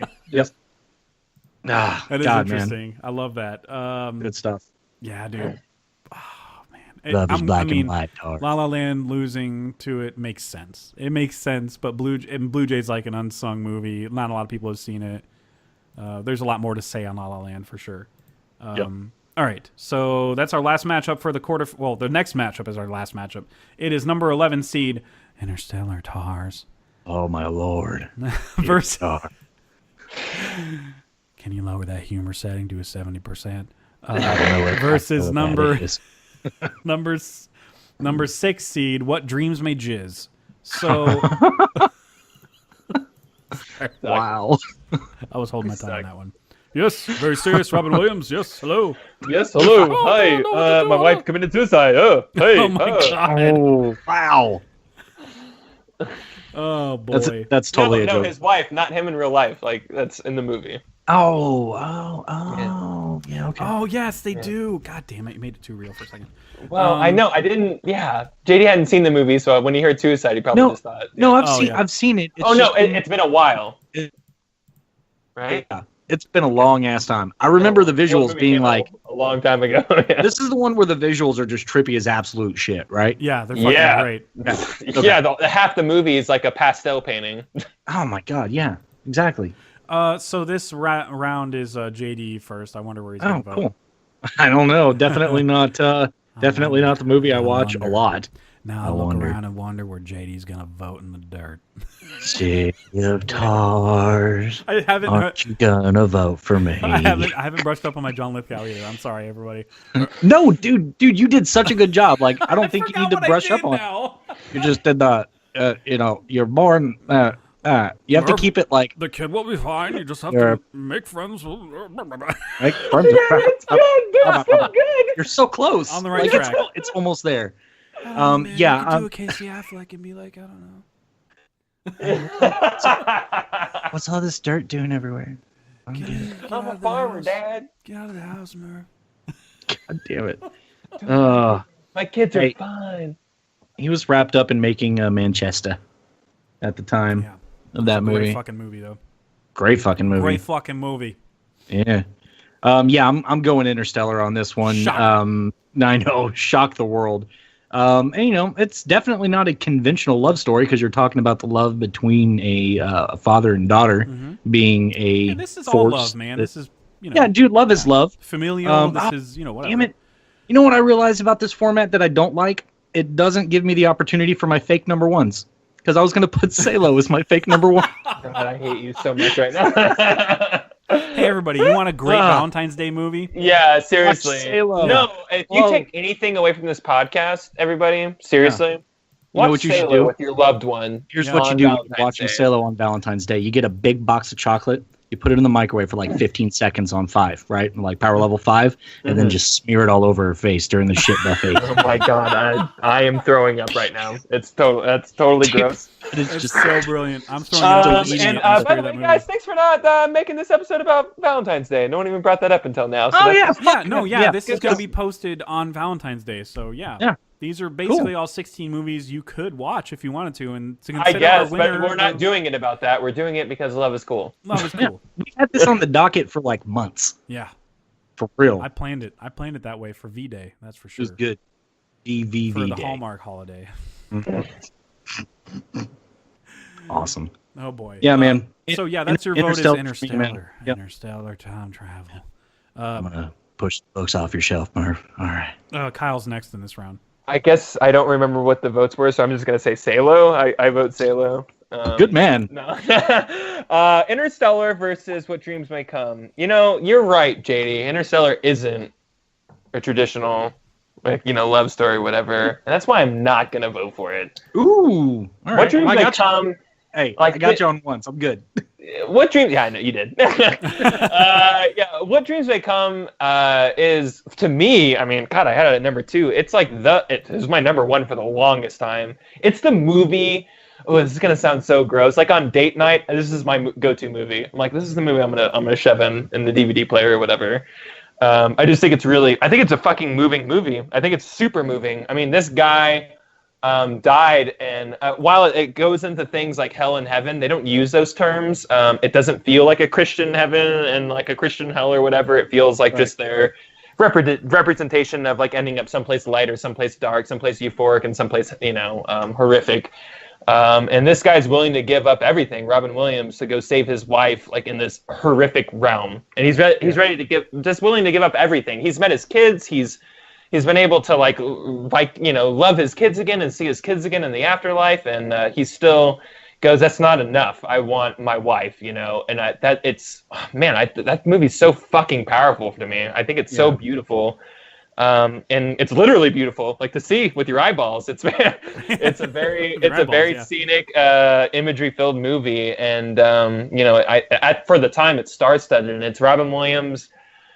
I don't know. He wasn't doing a lot of serious stuff right now, but when you think about it now, he's done a lot of serious stuff. So I don't want to say it's out of his wheelhouse. It was always in his wheelhouse. It's just the first thing I remember him kind of doing seriously. I remember watching another movie I watched at a young age when it came out in 1998. Thank you.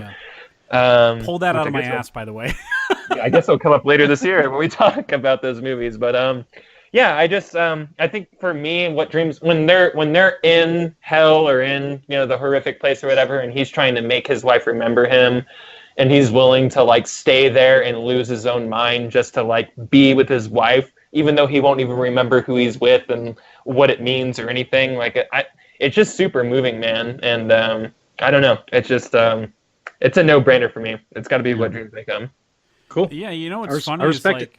So I'm a fucking deciding vote, and that's depressing to me. It's funny to me that I like Interstellar as a movie more than What Dreams. Like What Dreams. Me too. Yeah, me too. It sounds like you're saying in my top 20, where What Dreams would be in my top. Yeah. I don't know. I don't know where it lands. Coming Dreams. Coming. Eternal omniscience. Wet dreams may ejaculate. I like how you said that like James Lipton or something.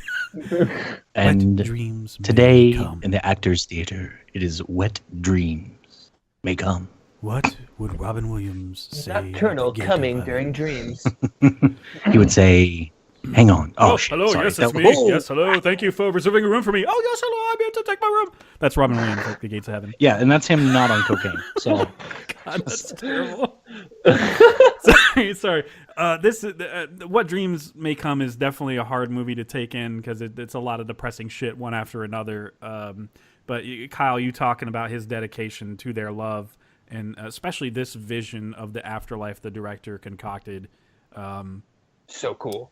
It's so cool and visually inventive, and how everybody can take on a different face for the person that has just entered the afterlife if they see fit. Yeah. So they like when his wife takes on the face of like a stewardess that in passing he just goes, she may be the most beautiful woman I've ever seen, and just it didn't mean anything. He just kind of said it, and that's who she always wanted to be or whatever. Cuba Gooding Jr.'s great in this too. Oh my God, as like so the good. initial guide to his spirit, I guess. Yeah, you mentioned the fucking lengths that he went to, and I know that what's his name? Cooper. I know that he traveled through fucking interstellar space and time and whatever, and the more time that they lost, the more he made it his mission to get back to his daughter. And there is obviously a lot of love there, and love is a giant part of this movie. Anne Hathaway gives a big speech about it. Cooper has a big revelation about it. That speech, FYI. People hate that speech. Yep. I really like it a lot. And it's probably one of my favorite parts of that whole movie. It fits. It fits. And even then, Cooper is still like, all right, fuck that. We're going to the other planet. Like, he's just like, fuck that speech, Like, that's what's funny about that. Is like she pours her heart out about it. But it's most relevant to him. Yeah, it is. And that's what's funny. Like, she can't even appeal to his scientific mind with her emotions and her a fight for love on a science level. Like, she can't even appeal to that because he's like, look, we're still getting data from this fucking planet. We're going to go over there. I don't give a shit about your speech. Like, right. Either way, though, Interstellar is obviously a great movie. I can watch that all the time. I say obviously, I mean amongst us three, because a lot of people do shit on that movie, even though we love it. But I'm gonna have to go with What Dreams because. A human being. What was that? I said if you shit on that movie, you're just a shitty human being. Look, a lot of people have a problem with him going into the Tesseract and having all of that revelation on the bookcase stuff. They're just kind of like, what? Dude, because I don't. What? Like, what do you? It's a sci-fi movie. Like, what do you want me to say? Yeah, exactly. And also, he's in a black hole, and nobody knows what happens in a black hole. So I don't know. I don't know. You can't really just write it off. Tars knows what happens in that black hole. Tars, start quantifying all this love I'm feeling for my daughter right now. Quantify the data, yeah.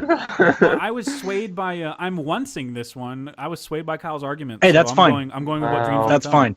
I did it, guys. I did it, everybody. I'm really sad that I didn't get to this as homework. I have it downloaded. Movie. If you're in a feely mood, it's gonna make you feel some things. Yeah, it's gonna make you feel some things. I cry hard at the end of this movie too. In fact, every movie going forward, just assume that I like bawl like a gigantic child during it. Yeah, we can talk about to what degree we all cried at the certain. I can't wait to talk about a specific one where I'm going to out a few people, not on this panel, obviously, but in real life, where I'm just like, you cried and I know it, I was there. That's awesome. I'm excited. All right, so we're going on to the quarterfinals now. We have Lars. Tars and the real girl. The impression's not going away just because the movie's gone. Talk about a movie fucking crossover. I want to cross over that shit. a droid falls in love with a Russian sex doll. Yes. Just being great. Hey, Bianca. I don't know why I'm giving Tars the McConaughey voice. I don't know why I do that. Yeah. Whatever. Anyway, Maybe Lars and the Real Girl versus Eternal Sunshine of the Spotless Mind. That's the matchup we're looking at. Wow. Yeah, this is a tough one. This is a really tough one. And I'm first in this one, and I fucking hate that we came up with this entire idea of this entire podcast now, because I don't want to do any of this.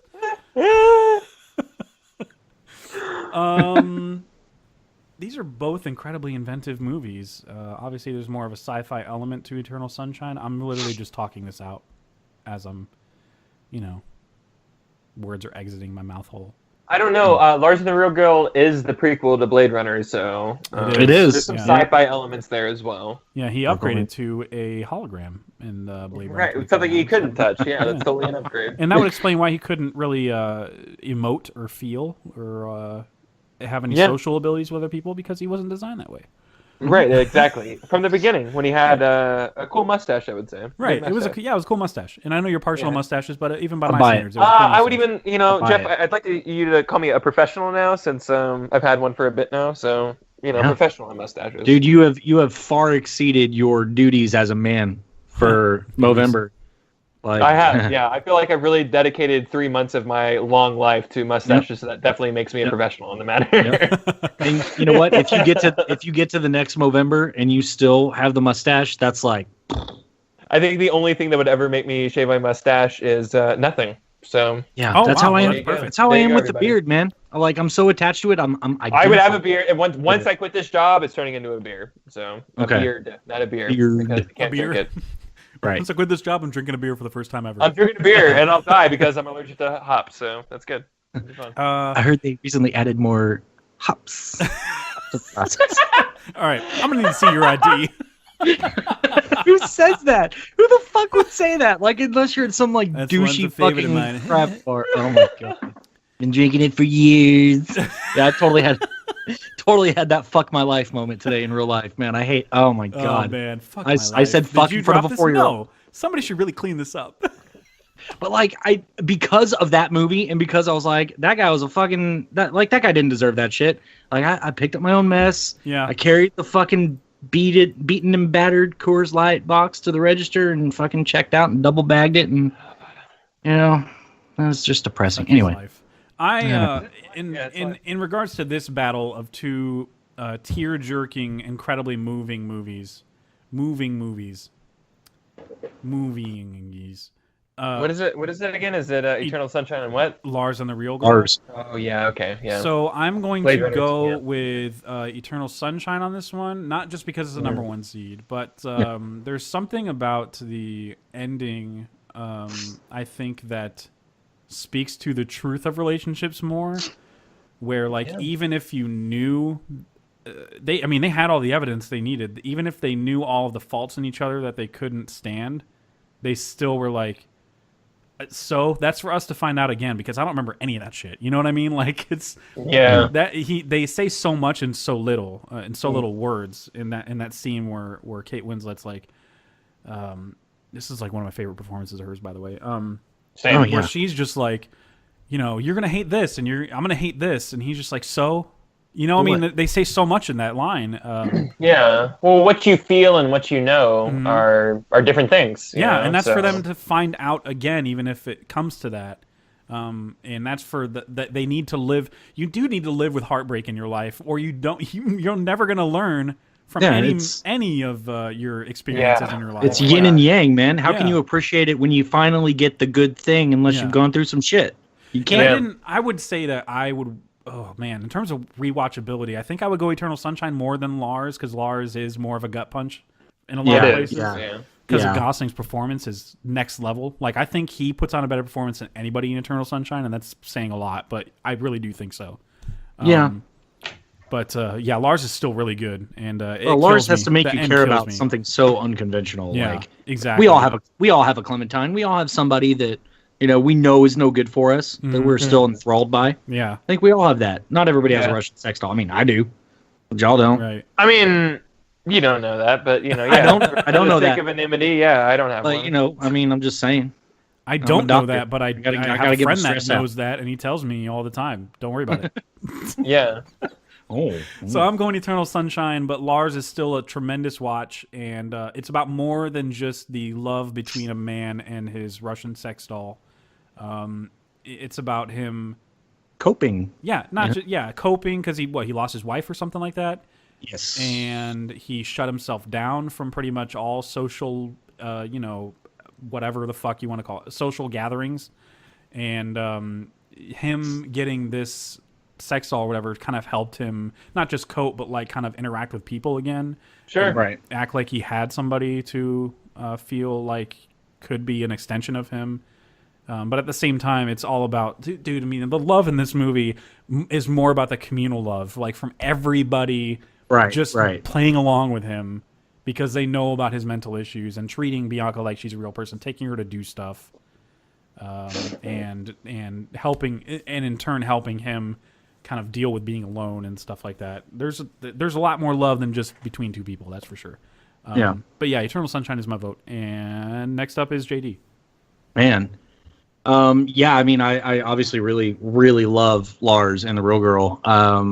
I think it speaks a lot too that, I mean, I view kind of his situation as like think about if you go through a terrible breakup and then you bring the rebound girl around your circle, it gets the same fucking reaction as the fake girl does.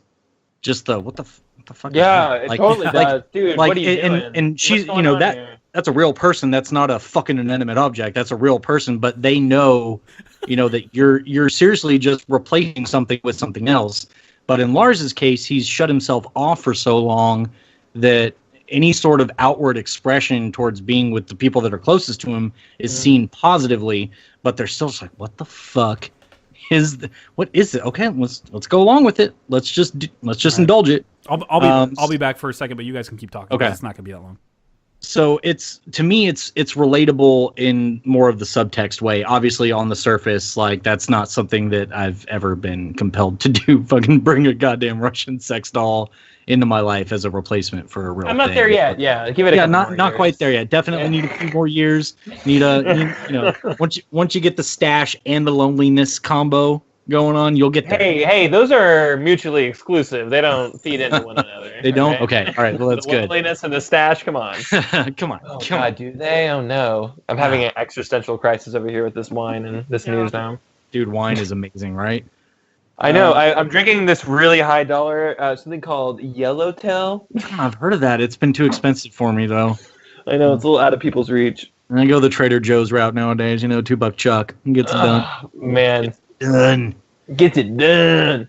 But yeah, man. Eternal Sunshine, though, like, I'm sorry. If you can't relate to this movie, I don't think you're human. I don't think you have that. You haven't been through it. You haven't been through it at all. If you don't like this movie, or maybe like that's why you don't like it, is you relate too much to it or something. But like most times, I would say, like you just you don't get it because you haven't been there. Like even today, like when as we've talked about multiple times, like the X. You have X's, but there's like the X, right? Yeah, right. The X, the definitive proverbial one.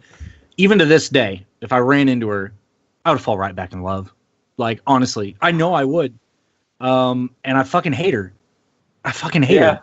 And I know. Isn't that crazy? I know that she's not good for me. I know X and Y and Z. I have the whole list of reasons why we wouldn't work. Oil and water. Like, that's all known.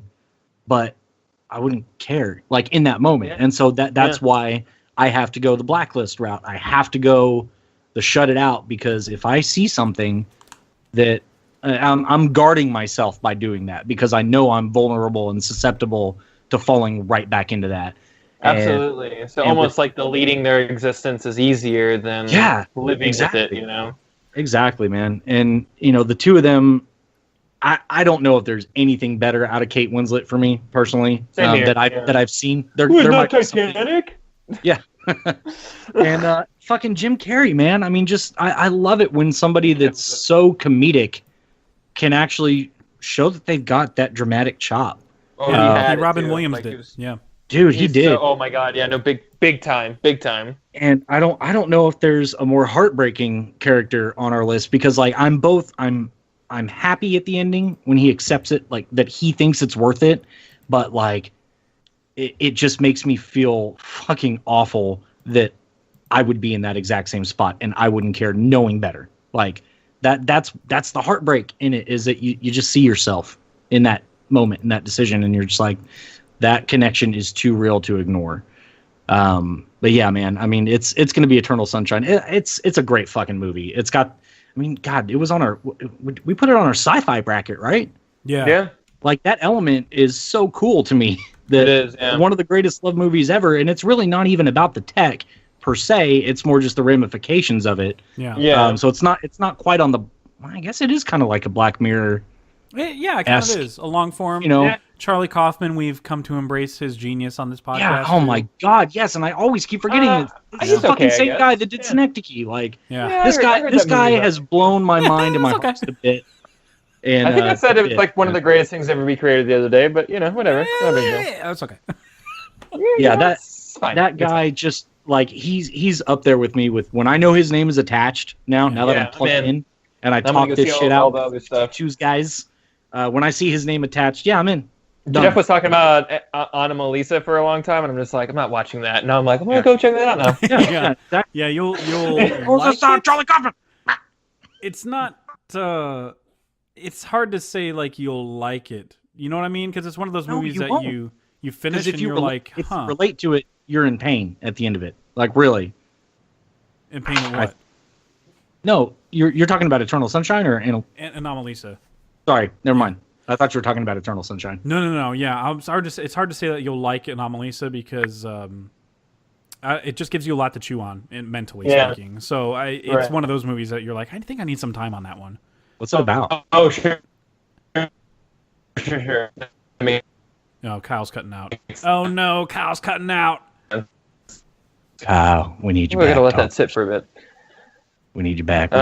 We couldn't hear you, Kyle. Oh, am I talking now? I'm going through the blow. Am I good now? Is it good? Yeah, Kinda. you're better. Better? Better? Yeah, let me turn off some Wi-Fi things, maybe. Oh, okay. Oh. Who the fuck knows? Get all that Russian doll porn off your computer. I assume Connor. you were saying that Charlie Kaufman's work is all shit. So I was, yeah. That's definitely the note I want to be remembered for, so, yeah. I guess my vote doesn't matter. Yeah. You pretty know? much. So, whatever, I guess. Yeah, you like Lars as much as we do. I think we talked about it a little bit. Yeah, I like Lars a lot. Quite a bit. Good It's shit. a movie that I wish I had on my list, but I didn't. So, but It's fine. We know you like It's it fine. because we talked about It's fine. 2007 movies. Yeah. I'm pretty sure. So the next 2007. one features a Charlie Kaufman collaborator, Spike Jonze's movie Her versus Before Midnight. This is another painful matchup. I'm not even this is gonna going lie to be you really guys. painful. This is, Yeah, this it's is pretty rough. It's pretty awful. Spike Jonze did before Being John Malkovich with Charlie Kaufman, and adaptation. I like that movie. Still need to see that. He produced What? Synecdoche. I haven't seen Where the Wild Things Are, but you can clearly tell that he's learned a lot from Charlie Kaufman and adapted it to his own style of filmmaking. Because if you could mistake Her for a Charlie Kaufman movie, honestly. Yeah. But anyway, that's Yeah, our matchup. yeah. That's our shitty fucking matchup. Kyle's first. Oh, excuse me. Sorry, I got the hiccups bad. Kyle's first on this one. Lay down the stuff one more time on me. Oh, sorry. Her versus Before Midnight. Yeah, just as painful the second time. That's why I try to forget it. You Eternal Sunshined that round. You're like, did, I know yeah, it's going to be I bad. definitely deleted that out of Do my it memory. to me again. Do it to me. Again. Wow.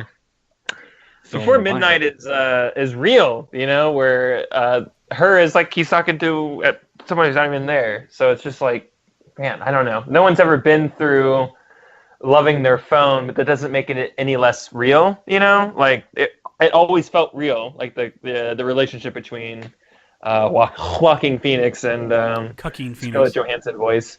Yeah. Joaquin Phoenix, yeah, with a J.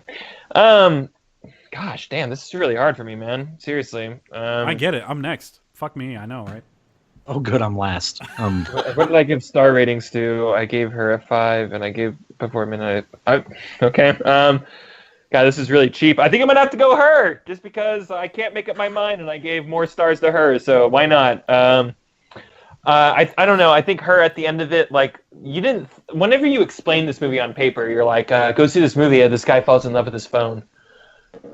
Wait, what? I don't want to see that. Exactly. No, it's really good. You're gonna like it. No, it sounds fucking weird. I don't want to see that. Yeah, somebody told me it was No. trash. But like, she orders year. like a hooker, and he's able to have sex with her. Yeah, I definitely don't want to see that. Okay, no, I understand that. Okay, that's fine. But really, when you're watching it and they're singing together, that moment where they're like, she's singing the song that makes them think of them, that makes her think of them. It's really sweet. There are many moments that I just start bawling in this movie. And to bring up earlier what I said I was going to out a bunch of people, it was me. It was like it was one of the biggest dude bros I know. Two of the biggest dude bros I know, of my friends, and Mark, my roommate, and everybody. So it was me, Romy, Rennie, if you guys are listening, and Mark. Sorry, guys. All 4 of us, just dudes. We're having a dudes night. We go see her at Alamo Draft House. Crying. Man. Bawling. It's like, I look at them, and it's one of those shameful things like, don't look at me. Stop, you guys. But 4 just grown men just crying at this movie at Alamo Draft House. It's just a beautiful movie, man. I think it's fucking gorgeous. In its world building and all the way to just the way that, like, just how believable it is that, like, I'd fall for her too, man. Mm-hmm. If she was just like that and that was my phone, yeah, I would have been putty in that hand, So yeah, exactly. Yeah. So yeah, it's gonna be her for me. Okay. Well, I'm next, and I'm miserable about it. Don't do it. Don't do what? Fuck you. Don't do it. Don't exist? Fuck you, JD. I don't want to have it say in this one. Well, too bad. You're going to have to, because my vote is going to Before Midnight, because when I think about love movies, that's one of the first ones I think of. Her is more of like a... it's more of in the realm of Eternal Sunshine and whatnot. I mean, hell, we talked about how Kaufman collaborated with Spike Jonze so much, but... there's something about her that, like, I didn't, for some reason, even though I love that movie, I didn't have that emotional response to it. There was always that disconnect because I knew it was like very sci-fi and it was alternate history, type, or alternate reality, whatever the fuck you want to call it, type of movie that was just like, oh, that's not our life. That would never happen. Like, I mean, it probably could happen eventually, but you know what I'm saying? Like, there was a disconnect from that movie that prevented me from reacting emotionally to it the first time I saw it, and then of course the second time I saw it. But Before Midnight, I don't want to say I reacted emotionally to this movie. I was just, this movie floors me. Like, every single time I see it. The first time I saw it, I remember kind of going during the car ride. I was kind of like. The car ride scene, I was just kind of like, what is this the whole movie? Oh, they're just fucking talking the whole movie. Oh, fucking snooty ass fucking movie. And then the more that it progresses, he explains his novel. I'm hooked to that because that speaks to more of his indecision, like, because he is talking about 5 or 6 different characters in this book of his. And he's just bullshitting like you. He's an idea man. Yeah, he's an idea man. It's really impressive. But that idea represents, I mean, writers... I'm just guessing because I don't write a whole lot, but I have written some that you kind of write from the mindset that you're currently in. And he's not really... Yeah, absolutely. I don't think that he's, like, committed to any... He's got, like, 5 characters in there. He's not committed to anything in his life at this point. He's questioning a lot. And I felt that as he was pitching his book, I was like, oh, man, this guy has an identity crisis right now. Like, I felt the influence of that book come through his pitch. I don't know, that something about that really spoke to me. And then you go to the hotel scene, which is like 30 minutes of the movie, and it's fucking just so goddamn magnetic. You can't take your eyes off of it, even though they're bickering at each other. And then the argument just intensifies with each line. And like Kyle, we were messaging on it, doing a play-by-play pretty much on it, where how they were. They were like, they kept, she or he kept changing the subject to something else so they could argue about something else, and so they could get a jab in.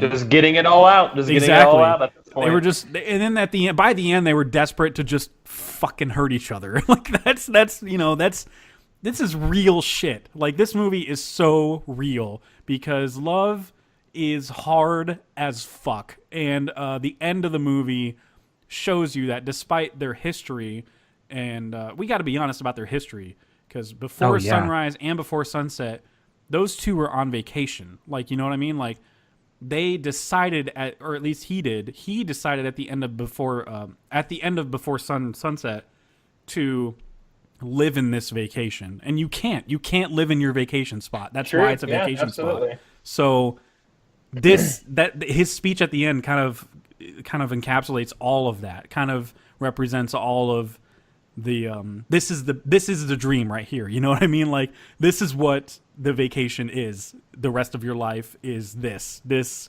fucking dynamic that we have where we're always at each other's throats and stuff. And he's like, I'm trying, goddammit. Like, it's just such a good speech. So it's such a genuine movie. Totally. It's just, love is hard. That's it. That's my point. That's why I ranked it so high, is because this is one of the most honest interpretations of relationships and love, in my opinion. So that's where my vote's going. And JD, good fucking riddance. God, can I just quit? Like right now. You quit. I'll just call somebody else up. Don't worry about it. I got somebody waiting. Well, get Jim Bob in here. I quit. I quit. Anyway, I quit, Mr. Jeff. No, I'm kidding.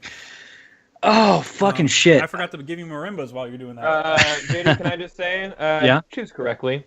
Choose correctly. That doesn't mean anything. I'm just saying choose correctly. Should I go with what's right in my heart? Yeah, exactly. Well, I don't. If you think that's what that means, yeah, sure. I mean, all right. So I did have her edged out a little bit on my list, just 2 spots higher than Before Midnight. But that's because hers had a little bit more time to simmer. These are both new loves for me. Yeah. Within the last, Before Midnight was just in the last week, and her was just 8 months ago. So, I connected with her initially as a single guy in this generation. I don't go out a lot. I mean, it's a good service. Like, I don't have a social network per se. So, love by and large right now, if it's going to happen, it's probably going to happen through my fucking phone. 'Cause that's where people do the dating thing this day and age. So it is real, in that context. It's applicable to this current day and age. Fucking God. Yeah. Good luck. Now, I think, and this is not in any way to diminish if you had seen the other 2 movies, you'd be like, that's not what I'm fucking saying here. Like, you get everything that you fucking need from Before Midnight out of this movie. I think they cover a lot. You don't need the history there to understand the gravity of the movie. Mm-hmm. But man, watching that fucking journey, I feel like these are 2 people that I know, and I feel like I've been privy to a real life relationship, spread across over fucking 20 years. Yeah, I think I'm gonna land on Before Midnight, and it feels fucking terrible. It feels. Yeah, you should. Dude, Kyle, no, that's a great choice, man. It was a hard choice for me too. It may have sounded pretty easy, but Before Midnight it's not easy. It's not easy. I know you struggled with it. I mean, dude, the way you reacted to Before Midnight was just, it's so visceral. Yeah, and, I mean, and her, I don't mean to make it sound like it was a no-brainer for me, but her was in my 10. Like, her was in my 10. Yeah, I love that movie. and while I agree that Before Midnight is, like, right now, it's the more human experience, the more traditional cookie, and I don't mean cookie cutter as a knock, I just mean it's more common. The fact that her is even in the conversation, and this isn't a quick vote, speaks to that fucking movie's brilliance. Like, you should not give a shit about a man falling in love with an operating system. You shouldn't. No. And the fact that you do speaks to Joaquin and, just the creative team behind the whole fucking movie. You said it was what, Spike Jonze? It is Spike Jonze. Who's from the school of Spike Jonze. Hey, how's it going? I'm Spike Jonze. Man, I don't know how he talks. I'm telling you, if I were viewing these as 2 self-contained stories, I'd probably go her, because her just I didn't expect it from that movie. Like, that's why I didn't watch it. originally, because I'm like, this movie just looks fucking weird. Yeah, it's like Kyle and I were saying, like, it's a hard sell. I try and get my mom to watch that movie. I'm like, hey, you should watch her. She's like, is that movie where he falls in love with his phone? I'm like, yeah, exactly. It's about more than that, Mom. Well, I think she'll never listen to a recommendation again if she saw Shape of Water. And I know. I told her not to see it. Well, you did. Hey, you know what? So I didn't recommend that, so she can't forego my recommendations. Here's what's funny. I got to mention this. Phantom Thread almost made my list. We'll go over honorable mentions eventually, but yeah. My mom, and I'm sure you guys might have gotten this too. My mom is like, "Have you seen Phantom Thread? I just want to see that movie." All the girls are talking about it. Mom, don't. All the ladies at the office. Just don't. It's so weird. You're not gonna like it the way I like it. Like, you just won't. Yeah. You'll just be like, that was really strange, and you'll just go about your day going, really that was strange? terrible. Like, we haven't really I don't know much about y'all's opinion on that movie. Dude, it's like the way Jeff described it it's one of the most realistic love stories ever. It is. And like Before Midnight, I think might be a more realistic love story because that's it's straightforward. And the metaphors is very straightforward. Yeah, the metaphors like in Phantom Thread are more accurate. Like this is a romance straight out of fucking PTA's brain. Like, of course it's this way. It's so fucking weird at the end. Like, it takes that typical, you think you're watching it on this level, and then you realize what's going on, and you're like, there's a whole other level I wasn't even privy to here. Oh my god! So this is what's happening, and then the reactions from the characters to what's happening is just like, if you're watching this with people that aren't used to fucking mind-blowing right turns at the end of movies, like I was in the theater with like people that I think they got out of Denny's or Luby's. Sorry, they got out of Luby's. I was in the theater with older people too. Holy shit! They got out of Luby's at like 3:30. That's all I have in my theaters all the time. You saw it at West Plano, like me, right, Jeff? Yeah, I did. Because that was the only place it was available at the time. I was in the same row as somebody who was watching it even more intently than I was, and I was fucking enthralled by it. But I was on the edge of the forward, like doing this whole like hand on his face thing. Like, this is so riveting. Like, my recliner was down during the third act. I wasn't even reclining, bruh. Yeah. I was up. Like, that's crazy. It's crazy. So the old factor, and just like there's a lot of people that are just like, well, I really liked it, but it just got really weird at the end. And there was a lot of that. On the surface, it's really fucking weird, but when you understand what it means, once you dive into it a little bit, you're just like, God damn it, man, they must fucking really goddamn love each other, because fuck. But it's dude. Kyle. Yeah, you're really gonna take You're just gonna take it in. That's all I can say. I mean, it's not quite all about taking it in. That's what I'm all about. It definitely, more than other PTA films to me, has on the surface value. Like a lot of his other movies, if you're not paying attention to the subtext, you're just really not getting it. Yeah. This one doesn't require that necessarily, but that element is just it's just, and it's a tiny little thread in the movie, and that's the perfect way to put it. It is a perfect way to put it, because it's in the title. But I was gonna say that the hardest movie to connect with for PTA is absolutely Inherent Vice. Really? Okay. I think it's because of the source material.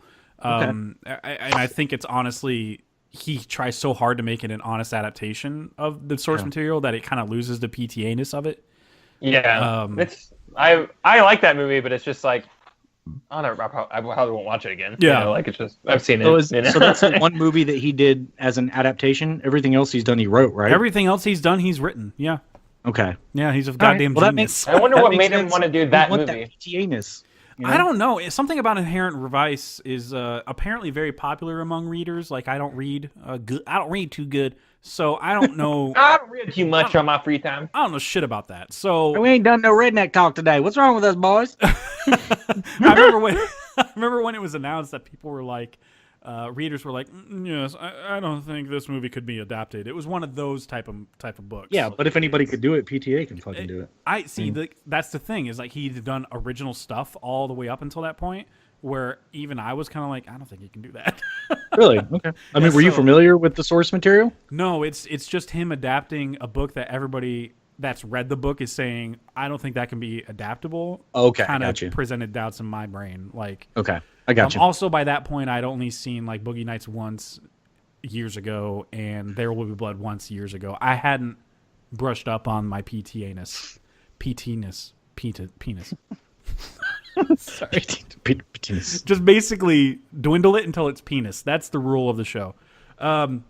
We'll eventually dive into Paul Thomas 500 Anderson's days. filmography, I'm sure. But before midnight moves on, and I'm so fucking happy. Sorry for being so enthusiastic about it, but dude, that was not close. That was the hardest fucking round. Like that's top 5 hardest arguments ever for me. Okay. On this fucking show. Fuck me. You know, I'm just glad that y'all chose incorrectly, and we'll just move forward Look, man, with those really choices. You know, I think you'll reevaluate once you watch the first 2, dude. That it just take what you're experiencing and just add that gravitas. It just brings There's something about I'll get to it. But the next matchup is Once versus Not Once. 500 Days of Summer. Fuck me, right? Yeah, fuck me, right? I got this Merlot on my leg. All right, so JD, you're first in this round. Take my eyes, not the shirt. All right, so after all that love of Once and somehow convincing Kyle to vote for the same thing, even though he wasn't. yeah. If you vote this off now mind is after blown. getting me on your ship here, and you're gonna sink it now, I'll be pretty upset. So I think you're gonna get upset. that's fine. I really It's do. fine. Man, it's just one of those movies that like Once is something that I wish, as I was saying, like I wish I had that. That's very much out there as just call it a bucket list thing. Like I just wish to ever experience something like that. You know, I think we all kind of do. But 500 Days is something that I've lived. I mean, just everything that he goes through with that girl. And I know, I mean, I'm not unique in that position. Like you guys have said earlier, we've all been privy to a relationship where one person cares a little bit more about the other. I mean, that's what dating is. Mm-hmm. You just work your way through till you find somebody that's on your level. And I've had that experience where, you know, your goal within a relationship is one thing and the other person saying, no, I'll never do that. No, I'll never do that. And then as soon as you're fucking done, they go and do the thing that they said they would never do with somebody else. Oh yeah. Literally Big time. 4 out of my Big 5 time. like big ones. Slapped a bit. Sorry. You know, there was one who shall not be named. No, I won't say it. Who is but it? like, What's your social? You know her. It doesn't rhyme okay. with. My high school girlfriend swore up and down, I'm never gonna go to that fucking school. Like she didn't say that. She's a good girl. She loved her mom and loved Jesus in America too. Anyway. What? That was good. That was good. It's like you were free falling in your metaphors or something. Thank you. Oh, man, that was good.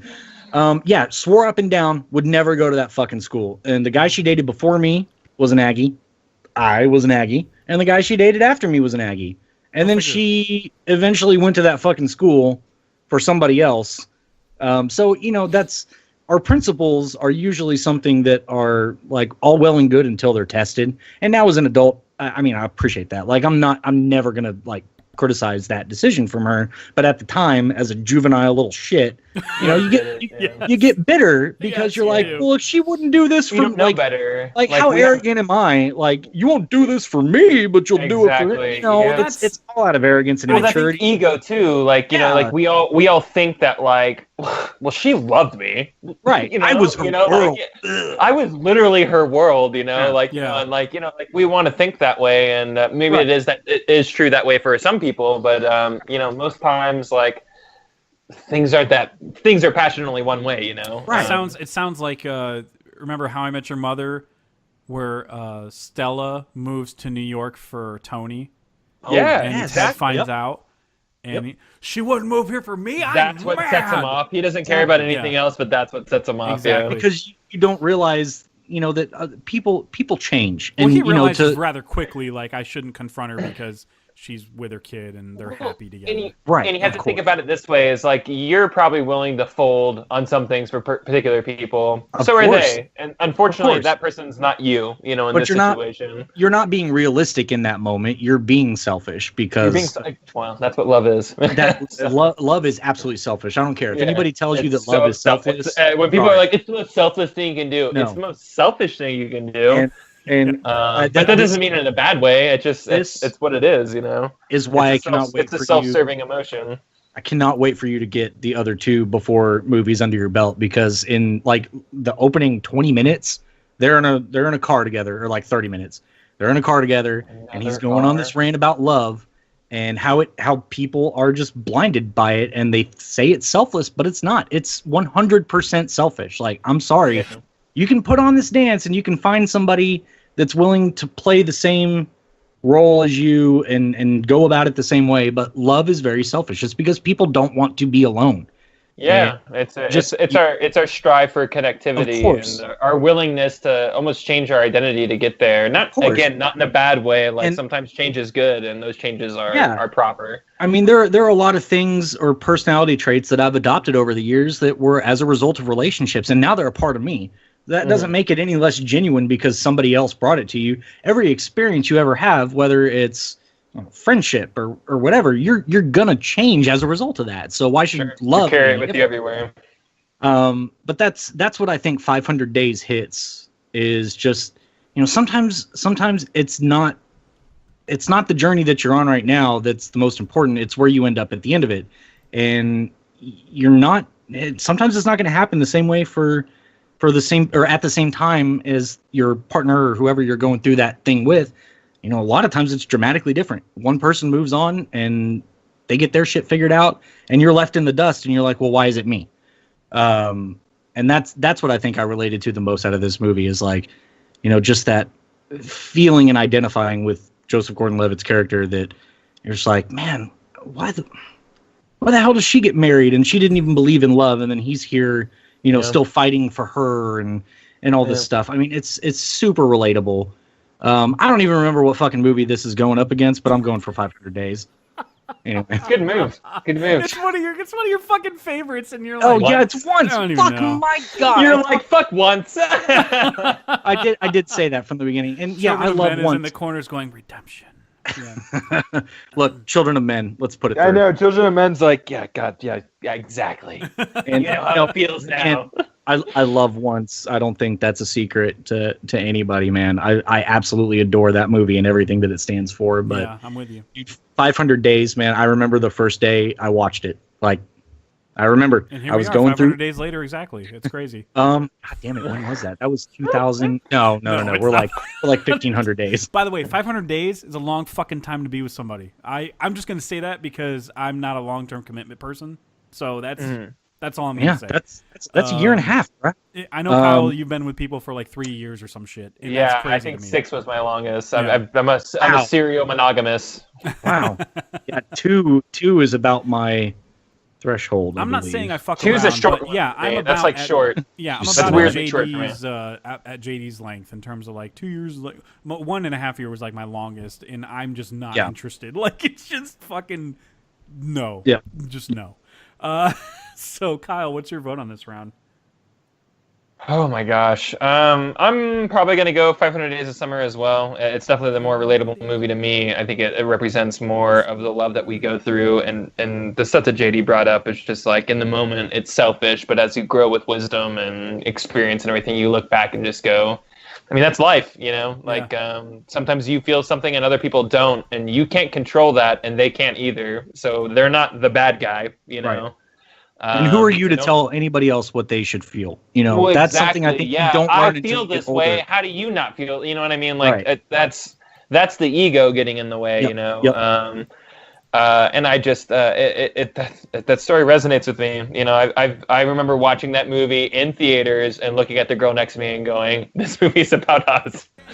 I remember that. I remember going like, I'm definitely willing to give up more than like this girl is or whatever. And we ended up dating for 2 more toxic years, and and like it being like really horrible or whatever. But like, that's experience. You realize what you don't want and what you do want, and love, and like as we were talking earlier, love and hate and toxicity, it all gets mixed in the same pot, so it's hard to navigate those waters and everything. I gotta go. That 500 days in quotation marks / summer. PEMDAS. The entire time you were talking, I had 500 Days dance sequence going on in the background. Yeah, it's good. And I won't Listeners will hear it. You make my dreams come true. Just for that, I agree. Let's go. No, not just for that. Just for that. I think 500 Days highlights the cyclical nature of relationships. This isn't necessarily everything has happened before, and it will happen again. Yeah, this happened before. It's gonna fucking happen again. That's not, Battlestar Galactica. You just quoted it. Yeah, you said it. I saw it. I was here to experience it. No, I don't like. You're a fan. No, you disconnecting this call. Bye. Got it. Bye. So. But for real though, it is something that is extremely honest about how relationships happen and how you're gonna encounter. Even in 500 days, because that's a long fucking time, let's be honest, you're going to encounter a love that, many of them, that won't last that long, that just won't be the one, you know? And I think this one highlights that in a way that once is like a little too, not too timid to pull the trigger. That might be the wrong like way to phrase that, but... It works in the movie's favor. It makes it a better movie, the fact that they never like kissed or whatever. Right. But these two clearly love each other in a way because she says it to him in her language. It's their labels do not add up with one another. For him, it's black and white, and for her, she's been through enough shit where she's, she appreciates kind of the gray area, the free spirit aspect. They can't move past their own baggage like that. They can't be together. Like they just can't. And I know she's much younger than him, and that has nothing to do with it. But it's the fact that like every one of his songs includes pain about his breakup with that woman who was like his fiance or his wife or something like that. I think it was his wife. Yeah. And every song of hers has so much pain where she breaks down in the middle of fucking song. So they just can't move past that. They realize among communicating with each other and hanging out with each other so much that they really need to rectify this. Even though their love for each other is so strong, it's just that what they've had in the past, I don't know. I don't want to say it's strong. They just kind of feel obligated to it. It's kind of a sad ending when you really think about it. Oh, it's heartbreaking, man. Yeah. But yeah, it's to me, it's the perfect example of right place, wrong time. Yeah. If they had met a year later after they worked through some of this shit, or a year earlier, timing is 50% of, timing is damn near everything in my opinion. 90%. And I love that 50 days is Tars, put your taking levels up to 90. I like that 500 days, 50 days. That would be a short ass movie. 500 days. 50 days in summer. I kind of liked her, I guess. I don't know. Barely enough days of summer. And that's more my relationship. 50 Days of Jeff, basically. That's my movie. But 500 Days of Summer kind of takes the cynical approach, more or less, where you talked about, you just said something that reminded me of this. But anyway, it takes a more cynical approach of like, this shit's not going to work out. Just, move on. I love his. Well, but that's not ultimate love, though. Like your first love isn't always like the love of your life. You know what I mean? So it's just like it's kind of a learning experience where you're figuring out what love is yourself. Where maybe what you felt like this like supreme connection for the first time is something you've never felt before. But like, is that love? Like I think as you go through relationships, you kind of fish that definition out more. Can I just say they go out of their way to? Sorry, go ahead. I was going to say, can I just say that The Graduate ruined their relationship, and I'll expand on that. Oh yeah, the ending. Yeah, yes, it ruined their relationship. Let me just say that movie fucking ruined them. Absolutely, and we'll talk about it in a little bit. I know, Kyle, you haven't seen that movie yet. That movie's fucking really good. Which movie? The Graduate with Dustin Hoffman. No, I haven't. And it's like, you're trying to seduce me, Mr. Robinson, that type of shit. Yeah. Here's to you, Mrs. Robinson. Yeah, it's the entire thing is Simon and Garfunkel. That's the entire sound. That's Sounds of Silence. I'm excited to watch it now. Yeah, that's good. Really good. It's a really you'll be surprised at how well shot it is, like, and how much it framed what we know now as cinema. It's really beautiful to watch. But the ending, though, it's two different interpretations, and you're watching both of them interpret it differently. And that's what's interesting about the movie, The Graduate and 500 Days. It's like both. I was going to say 500 Days has that duality, all throughout it. Yeah. You get a scene one way, and then an hour and a half later, you get it another. And as soon as you see them both reacting, you're like, oh man, they're not on the same planes at all. Like they're not going to last. But you can understand how like Joseph Gordon-Levitt in his position would read the signal that way, and then you do get both points of view. But I'm just saying that movie totally fucking ruined the fact that it totally ruined their chances. Is what I'm trying for sure. For sure. But yeah, 500 Days does move on. I probably would have voted 500 Days. Eventually, talk myself into voting for that. The next matchup is What Dreams May Come, the Suicide movie. Sorry, that's terrible. Jesus Christ. Versus La La Land, the other Suicide movie. I'm just kidding. This is not very, very exciting. People that hate that movie will love that joke. Because I did want to kill myself when I saw it. God damn it. This is a tough one. Oh, shit, I'm first. God damn it. Yeah! That means I don't get to vote. I'm not voting. We're like opposite of Ricky Bobby. As soon as you're last, you're first. Like it's the opposite, yeah. You're not last, you're first. I'm the magic man. Now you Play see for me. keeps. Now you don't. I got levels, motherfucker. That was Big Sick. Sorry, that's a different reference. What was that? Big Sick. Oh, do you shit. remember when they're in the comedy club and they're calling Kumail like ignorant terrorist names or whatever the fuck? Go to ISIS or whatever. And the mother's getting dragged out for confronting the guy who said that. And Ray Romano, like, just to get the last word in, I guess, is like, I got levels, motherfucker. And he walks out. It's so fucking great. Oh, I got levels, motherfucker. I got levels, motherfucker. Come on. Come on, man. I've got like levels, and you don't want to get me to the top. Deborah. Oh man, so my vote is going to be towards, I've already mentioned that What Dreams May Come is not a movie that I like particularly compared to the rest of the movies in the ones that we've talked about. It's not one that I particularly like rewatch or love all that much, so I'm gonna have to go with La La Land. Sorry. Cool, thanks for kicking Interstellar out as a result of that love for that movie. Look, I listened to Kyle's argument. Look, I'm kidding. What happened. Look, he's right. Okay, he's right. Okay, I'm right, and I didn't hear anything you just said, and I just remember being right last round. Look, I'm on Team Kyle because he helped me push once through all the way through to this. So let's push it through then. Jesus Christ. Look, I'm going with La La Land because it just felt like this is the most biased vote I've ever given. I'm going to be honest with you because I identify so much with the experience that I've seen on the screen where you have two people that have conflicting dreams, but their chemistry is undeniable to the point where like obviously they have to date each other and fall in love and all that stuff. But their dreams, again, they don't coincide with each other. So, you're at a crossroads where you end up having that argument scene during the dinner, which is one of the most real arguments progressively ever, and it forever damages their relationship.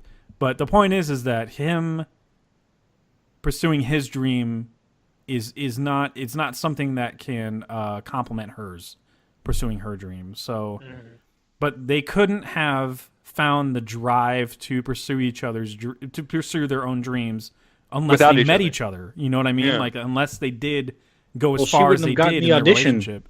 She would have even gotten that audition without him. Yeah, exactly. I mean, they were both there going, you got to do it, you got to do it. You know what I mean? And she was the one encouraging him to open his club the whole time. Like, his sister tried to do that, and he's like, I got shanghaied.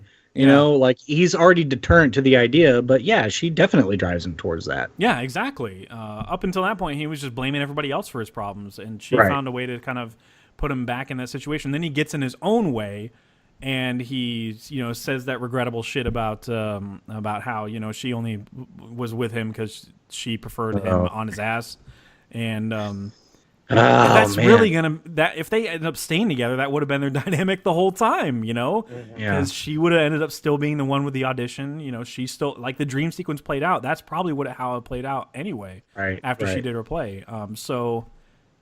There's something more relatable about that experience because I've been in that place where she hated jazz, for crying out loud. So I've been in that relationship where somebody that you're with does not like the same things that you do.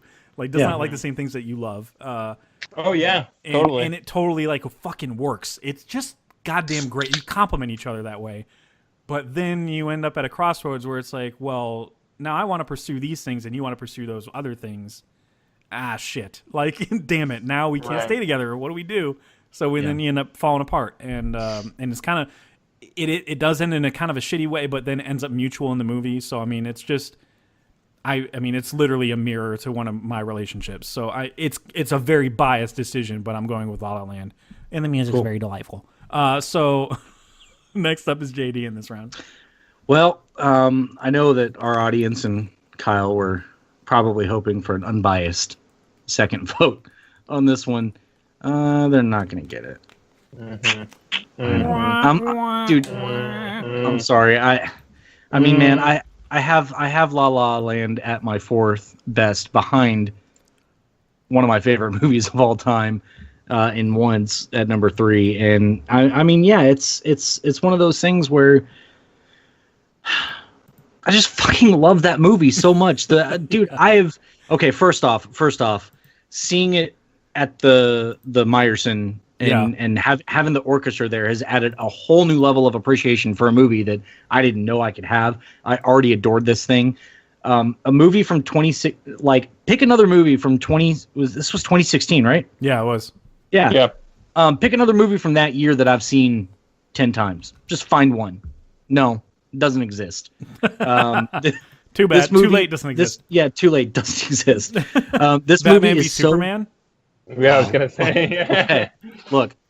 That was a seen 20 times argument for being Batman versus Superman. Okay, I mean, come on, we all know that. DC fanboy over here. I love my letters. Doctor Comics. Doctor Comics. Doctor Comics. That's what it stands for. Whatever. Doctor Comics. Doctor DCC. Yeah, man, I am enthralled by La La Land. I think their chemistry is some of the best ever in any romantic comedy. Like the scene when she's at the pool party and he's playing in a little shitty band with a guitar, the way that she, like you get their entire relationship, I think, in that like 2-minute sequence where they kind of acknowledge each other. They're like, oh, I kind of know you. Oh yeah, I kind of know you too. Oh, you're the fucking douchebag that, like, I think he's like, you're the fucking douchebag that was stalled out on the highway. And then she's like, oh, you're the fucking douchebag that walked by me right after playing something beautiful that captivated me. Yeah. So there's that, like, he said that he final was very recognition. Curt, and she was like, Kurt? You're very curt. But that whole dynamic where she's just like, I'm gonna embarrass him, and then the conversation that they have afterwards, like, a serious musician? Did you really just say that? And he's like, no, I don't think Lord. So. Did you really just call yourself a serious musician? Yeah. Sorry, by the way, I can quote the shit out of that movie. Yeah, right. And then when she's like, "Hey, can I borrow your outfit later? I have a audition for a serious fireman." Or like oh, you're an actress. Oh, you're an actress. Cool. Have I seen you in anything? No. Okay. Cool. I guess I'll see you in the movies then when he finally walks out. Yeah, dude. I feel like that. I feel like that one wins it out for me because I can relate to the two of them personally, and like the relationship dynamics. I don't know if I've ever really had. I've never really had anybody that challenged me creatively that I've also challenged creatively. Yeah. That's usually been a one-way street for me. Or I've been with people that used to be creative and have like moved past it and all that. So definitely the dynamic doesn't hit with me as maybe because you said you basically lived that relationship, right? Yeah, Jeff? It's a copy of a relationship from my life. Yeah. But it's just their chemistry, man. I eat it up, and I could put them in a movie together every year, please. Just do that. Let's do it. Like, let's please do that. Let's make it huge. So, no disrespect, but some disrespect because I'm making it too fucking easy, but not a lot of disrespect to What Dreams May Come. I fucking love that movie too, from what I remember. Kyle, man. Kyle's over there. Dude, I feel fucking you guys, bad, I was gonna vote for La La Land because you guys are right about everything you're saying, but just out of spite, I'm gonna go What Dreams May Come. So. Oh well. Lock it in there. That it's Lock there. Lock it in 2-1. 2-1. Here we go. Fucking, you know, semifinals. You guys are right, but fuck you. Descent has Semifinals. How occurred. are we gonna do this shit? So here we go. Eternal Sunshine and Spotless Mind. Here we go. Versus Before Midnight. Give it away now. What? Eternal Sunshine versus Before Midnight. So here's the fun part. JD gets to go first after all that fucking monologuing. Yeah, I'm happy about that. No, I'm gonna go take a nap. Wait, no, Kyle was last. Kyle goes first. Are you sure? No, I'm pretty sure that's the format. That's not how that works. Yeah, this is how that works. Whoever goes last. Looking goes at the first. games list again. Whoever goes last goes first. Oh wait, yeah, you're right. Shit. Yeah, Kyle would have gone Kyle first. goes first. Sorry, I was looking at the games list. God damn it. Dude, I knew it. Yeah, I was all convinced. There's no way I go last. I was so convinced. No, you're fucking wrong. Damn it. It is Kyle. Alcohol. Wow. Yeah, alcohol. I'm gonna get a second bottle of wine. Yeah, I'm way too far into this bottle right here. I'm can't even believe I'm with you guys right now. Let's see here. God damn, this is a hard two here.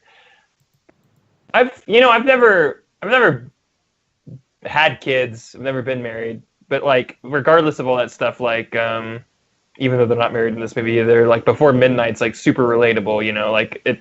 Almost the kids are a periphery to like what the actual problems of the relationship are. And do you even know their names? Like, do they even reference them? I have no idea. They just say the kid 1 and 2, twin 1 and 2. This one's Baguette and this one is Lapel. Lapel. Yes. Their names are Ella and Nina. You're welcome. Le Pluma. My child's name is the Pen. Fuck it. The Pen. Yeah, I prefer our fake names. The real names are Ella and Nina, but I prefer Skirbins and Derpins and Derpins. And again, we talked about how real and everything before Sunset is. Gosh, this is rough, man.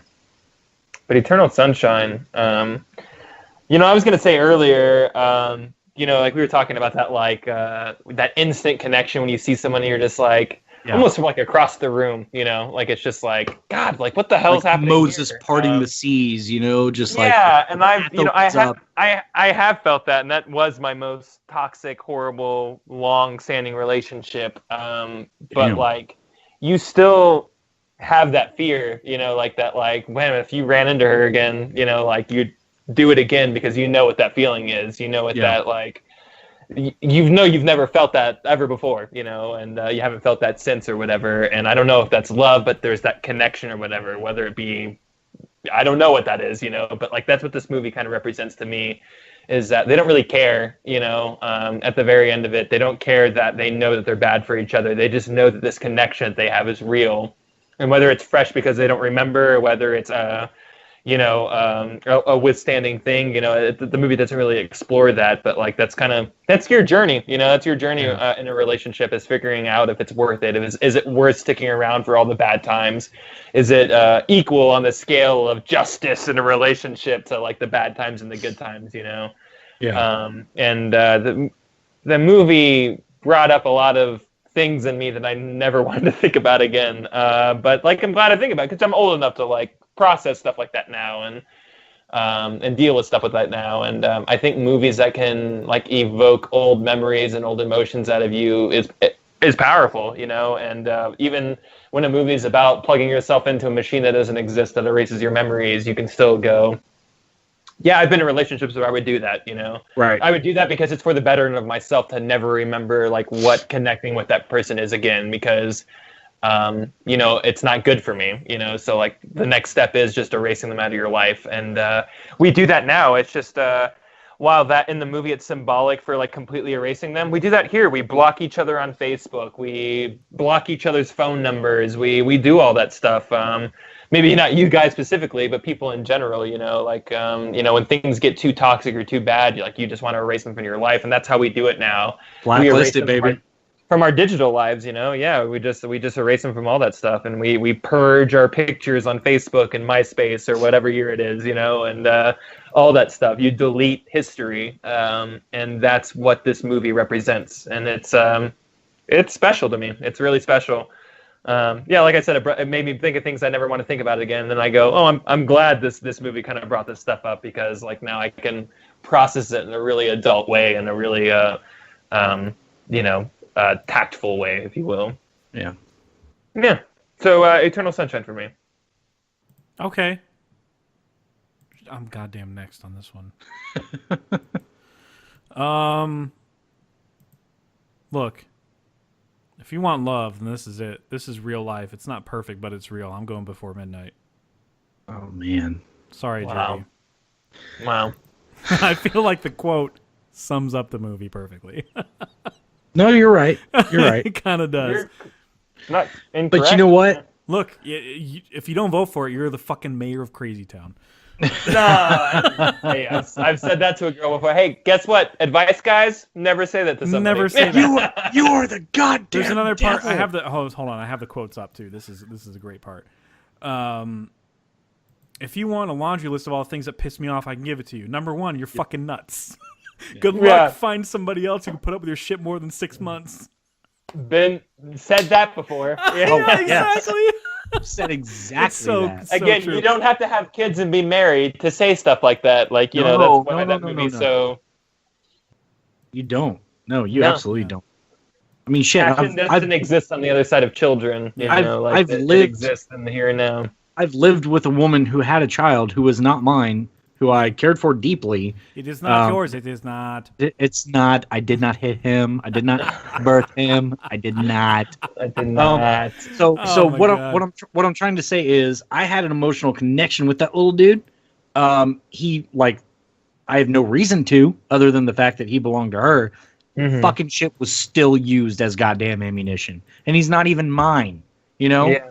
like Oh, yeah. like that's collateral damage in every relationship. Like you start pulling shit off the shelves. Like what can I use to hurt this person? Well, and And it they doesn't matter know whether they're yours or not. Like you're intimate with this person, so they Right. know who you are Oh, and sure. what makes you break. Sure. You know what I mean? Like Right. because you talk about like your parents or your father or your other troubled relationships in your life, and they're like, oh, you know, Right. not that they're like quantifying this stuff to use it as ammo or whatever, but like you know everything about them as well, so you know how to push their buttons. That's a two-way door, you know, and Yep. it turns into this very toxic.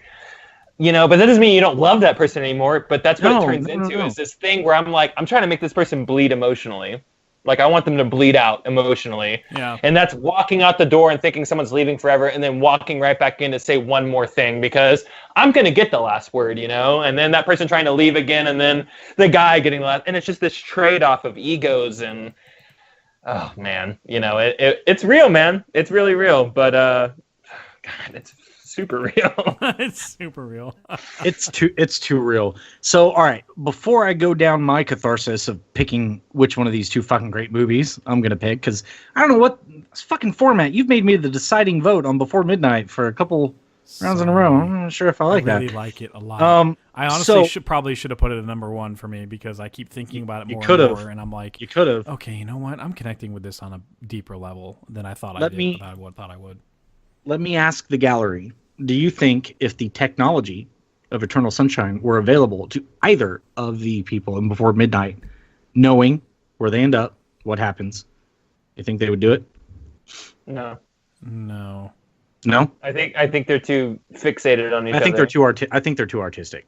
But Yeah, they're both It's an- romantics. Yeah. it's an Oh, interesting. Exactly. Yeah. I mean, I It's think just a little thought I had, but man, for me, I mean, it's Eternal Sunshine. Even though it does speak to the cyclical nature of a singular relationship, to me, it's applicable even for individuals that are moving on from one relationship to another, because to a certain extent, you have to forget all the traumatic shit that you just went through with another person to even engage in the possibility of if going you want to through give all them a of that fair with somebody chance, else. yeah, and that's Right, why if so you many wanna go through the relationships shop. fail. Right, Is because you because bring your baggage from the they last carry one that shit into it. the next. Exactly. Yeah. So I wouldn't even put it past people to, you're not forgetting things about that person necessarily. You're forgetting for somebody else, essentially. Not even your own sanity. You're going through that to purge it, to be fair, just to somebody new that might have come into your life. Sure. And man, that's super relatable because I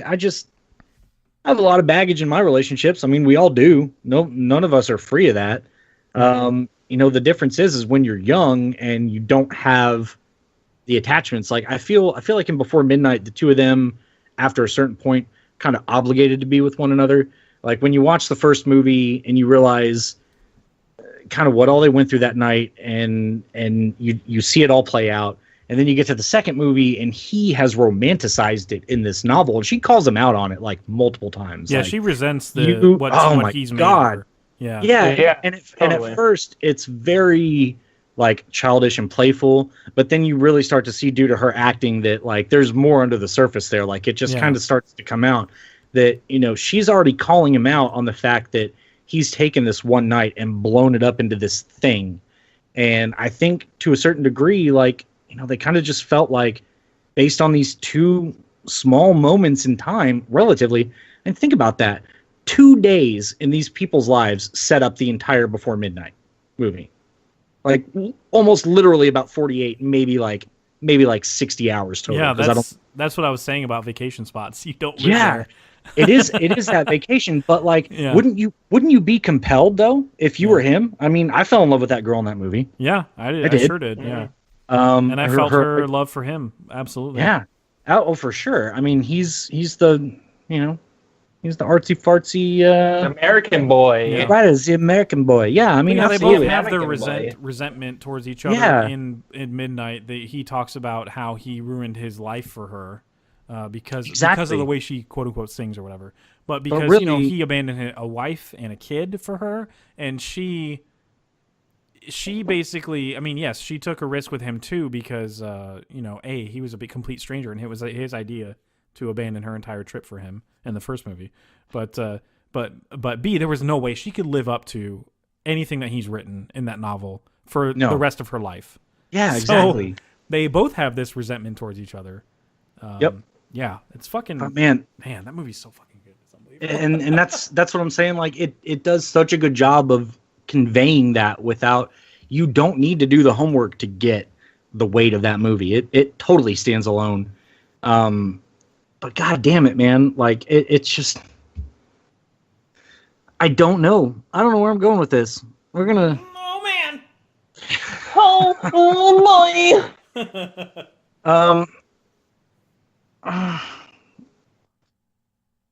I know this is such a long, awkward silence. I don't even give a fuck. I don't even care. I'm not even worried about it. I'm going Eternal Sunshine. I'm sorry, Jeff. Jeff, I'm sorry. And I feel terrible, Jeff. I apologize. We lost contact with Jeff. Oh no. I'm gonna explain myself. I'm gonna do it. You can explain yourself. It's just we just got to move to the next round. It's getting too fucking long.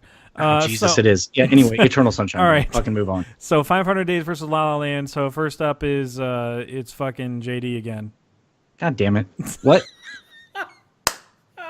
God damn it! 500 Days of Summer versus La La Land. I'm gonna make it quick. 500 Days, easy. Okay. It's not easy, but it's not easy, but you know. No. 500 Days versus what? La La Land. La La Land. Yeah, it's 500 Days for me. Okay. It's more relatable. I've lived it. I haven't lived La La Land. I've never gone through anything like that, so it's easy for me. Yeah. Oh, so Kyle, you're next. Sorry. Fucking ass. Are we just are we speeding through this? I think I'm. I saw La La Land in theaters with like a theater full of like elderly people, and I think I was the most engaged in that entire movie. Not because they were old, but because I was just what did you say about jazz? I like, you know, like we said, like we're all young and still naive a bit, you know. So it's just like, yeah, I still long for that, you know. I think we all long for a connection like that. Even though it's real in the way that it doesn't last a lifetime, and most good things don't, you know, and I don't think they have to either, and I don't think that this diminishes something that's good either, just because it didn't last forever. And I think La La Land really encapsulates that, but I'm probably gonna have to go 500 Days of Summer because, like JD said, it's just more relatable to me. I think it's just like it's a chick flick written for dudes, you know, as I keep saying, and I think it's just it really tells the guy perspective a lot, especially if you've been in that type of relationship where you're just like, I am infatuated with this woman. Yeah. And I think she just thinks I exist. I don't know. Yeah, I think she just thinks that I'm okay. You know, that elevator scene guy. When he's like, you like the Smiths? Like it's even possible that some other girl in this world likes the Smiths. Like the weight that he places on that. Yeah. Dude, I've been there. Some fucking obscure thing where you're just like, wait a minute, you like Target? I'm like, what? Really? It's like a fucking weird ass detail. It doesn't matter at all. Yeah, it doesn't matter at all. Like you get like 10 years down the road, you're broken up. It's like, but she likes the Smiths. Yeah, we were the Smiths. Yeah, you know, it's so fucking relatable. We're fucking dumb. Yeah, we are. We're dumb. Men are dumb. Dudes. I'm just gonna say it. So we reached the finals now between two movies that I would not have voted through. Sorry, dude. Sucks. Sorry. I'm sorry. I do feel bad. Sorry to everybody that loves these two movies, and I love them too. Obviously, I what y'all fucking did to love me them. with Children of Men, so this is just like total payback for at least one of you guys. So I'm the that's swing one vote, more to and go. I was kind of One the more to cause of the go. ones thing, so here I am on the other side of it. Yeah, I just Eternals. want We have each of you to be very miserable about the choices at least once, on our podcast. So This is still a Good. miserable choice, though. We have Eternal Sunshine of the Spotless Mind versus 500 Days of Summer. Both are wordy titles, so I give them that as a commonality. Thanks. Yeah, right. I think I'm first in this round. Fortunately or unfortunately, depending on who the listeners like. So I don't know. Our two listeners. It's my mom and your mom, so I don't know. Yeah, exactly. I don't know. Hey, you guys Somebody's saying my mom. mom's too My poor mom to has listen to a liked more podcast? of my friends more than me before, though. So this could be an ongoing pattern. I don't know. I don't know. Who's to say? So I think I'm going to go with. This is fucking weird. This is weird to vote this way. I'm gonna go with 500 Days of Summer. What? Gross. Yeah. Fucking gross. What? What do you mean? What? I'm just kidding. I don't know. I just felt like saying something crazy. Both of you. Fuck Yeah. you. All right. Look. I'm gonna go Before Midnight. Fuck both of these movies. Bringing it back. I'm resurrecting it from the dead. I'm gonna go 500 Days of Summer purely for the relatability factor, and there's no side stories in this movie that kind of make me go. Can we go back to the Jim Carrey stuff? Like it's Okay, that's fair. I've never even thought about that. If I'm comparing the two, I in never terms of, even thought about it that way. Oh really? I don't 100% agree with you, but I 100% agree that like I care more about one story than the other. Obviously, Yeah. And I mean, the Hulk doesn't even turn into the fucking Can we like Hulk. speed So. this shit up? I never really quite felt like that, but like I'm just like, this is not the stuff I'm here Right. for. I do think it's interesting to think that within the company they've used it against somebody, an employee no less, that somebody has had an affair with somebody against, Right. or with, but not against. They press their body against them. That's a little different though. All right, everybody. But that did end up parallelogramming with Jim Carrey's relationship with Kate Winslet, because Kirsten Dunst's character was drawn to this person. It was drawn to Tom Wilkinson's character again and again. Like it's every time she gets her memory erased, she still falls in love with him. I think Almost like Love is Chemical or something. Yeah, exactly.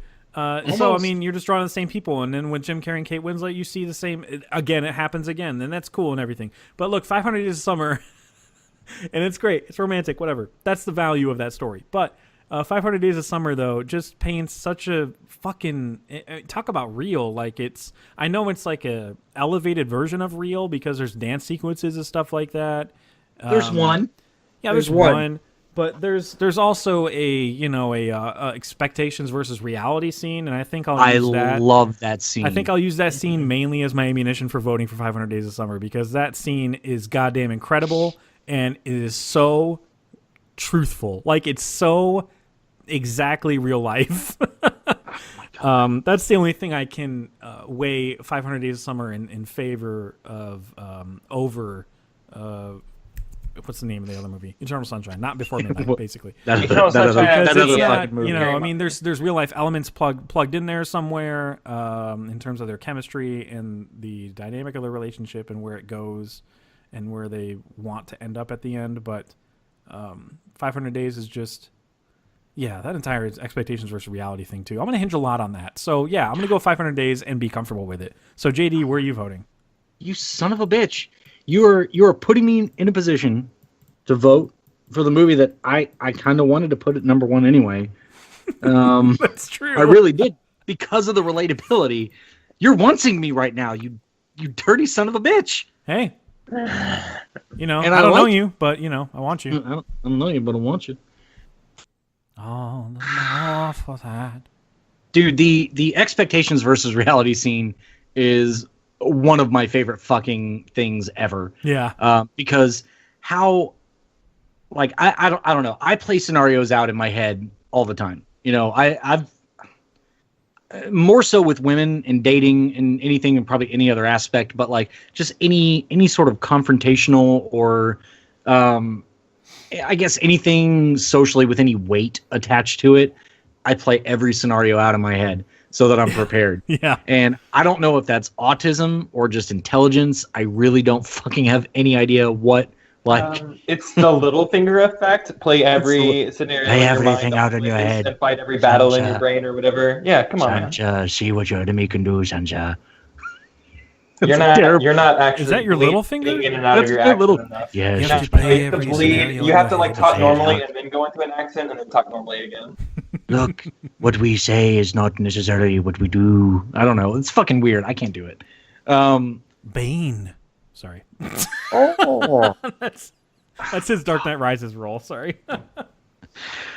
Oh, God damn it. I can't vote against 500 Days. I can't fucking do it. Oh, man. I can't fucking do it. I love that movie so fucking much. Like, the story of the first night that I watched that movie, I was crying the entire time because I shattered my toe. I was downloading it legally, totally. And I was told to watch it as a result of a relationship that I had just been through. They're like, dude, a friend of mine, gotta watch this fucking movie. And I shattered my toe on my fireplace, like ripped the tip of it open and broke it. Oh, cool. Yeah, and less details. Yeah, exactly. Walked uncomfortably for like 2 months as a result of this. Yeah. And I watched this fucking movie, and I don't know how, but it made me feel better, like both emotionally and physically. Like, it was that fucking night. I remember every little detail of it. So, yeah. And I would never purge it, even if I had the chance. Which is, Eternal Sunshine is a memory purge encourager, and I don't believe in that. Yeah. Live in your memories. This is the best movie Mark Webb will ever do, because he did the Amazing Spider-Man movies, and they're not good.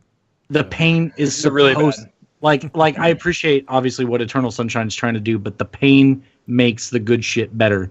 And if our dear friend of the podcast, Joseph Gordon-Levitt, hadn't gone through those 500 days, yeah, he wouldn't appreciate the next season. I was gonna say The Graduate, which is a little on the nose, but I like it. The Graduate scene. It ends in Dustin Hoffman and his main squeeze, whoever the fuck, whatever their names are in the movie.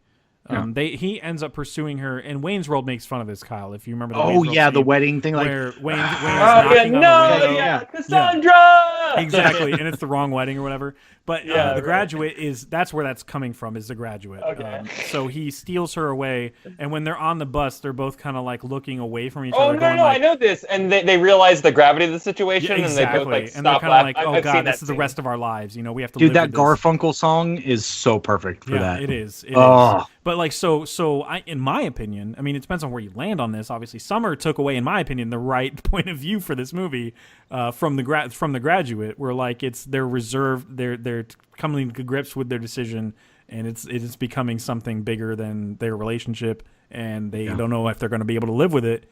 And Joseph Gordon-Levitt's character is looking at it going, right, they ended up together. Like, he's just such a hopeful romantic. It just the dynamic between the two is automatically changed, and it's just in my head was just kind of like, oh, this isn't going to last. I mean, it's just not destined to last because of they're so polar opposites philosophically speaking. She's a dude. Yeah.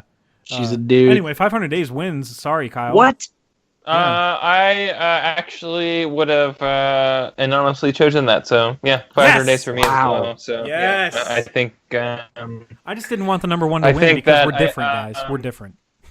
Yeah, I think it's always fun relatability. when a number one doesn't win.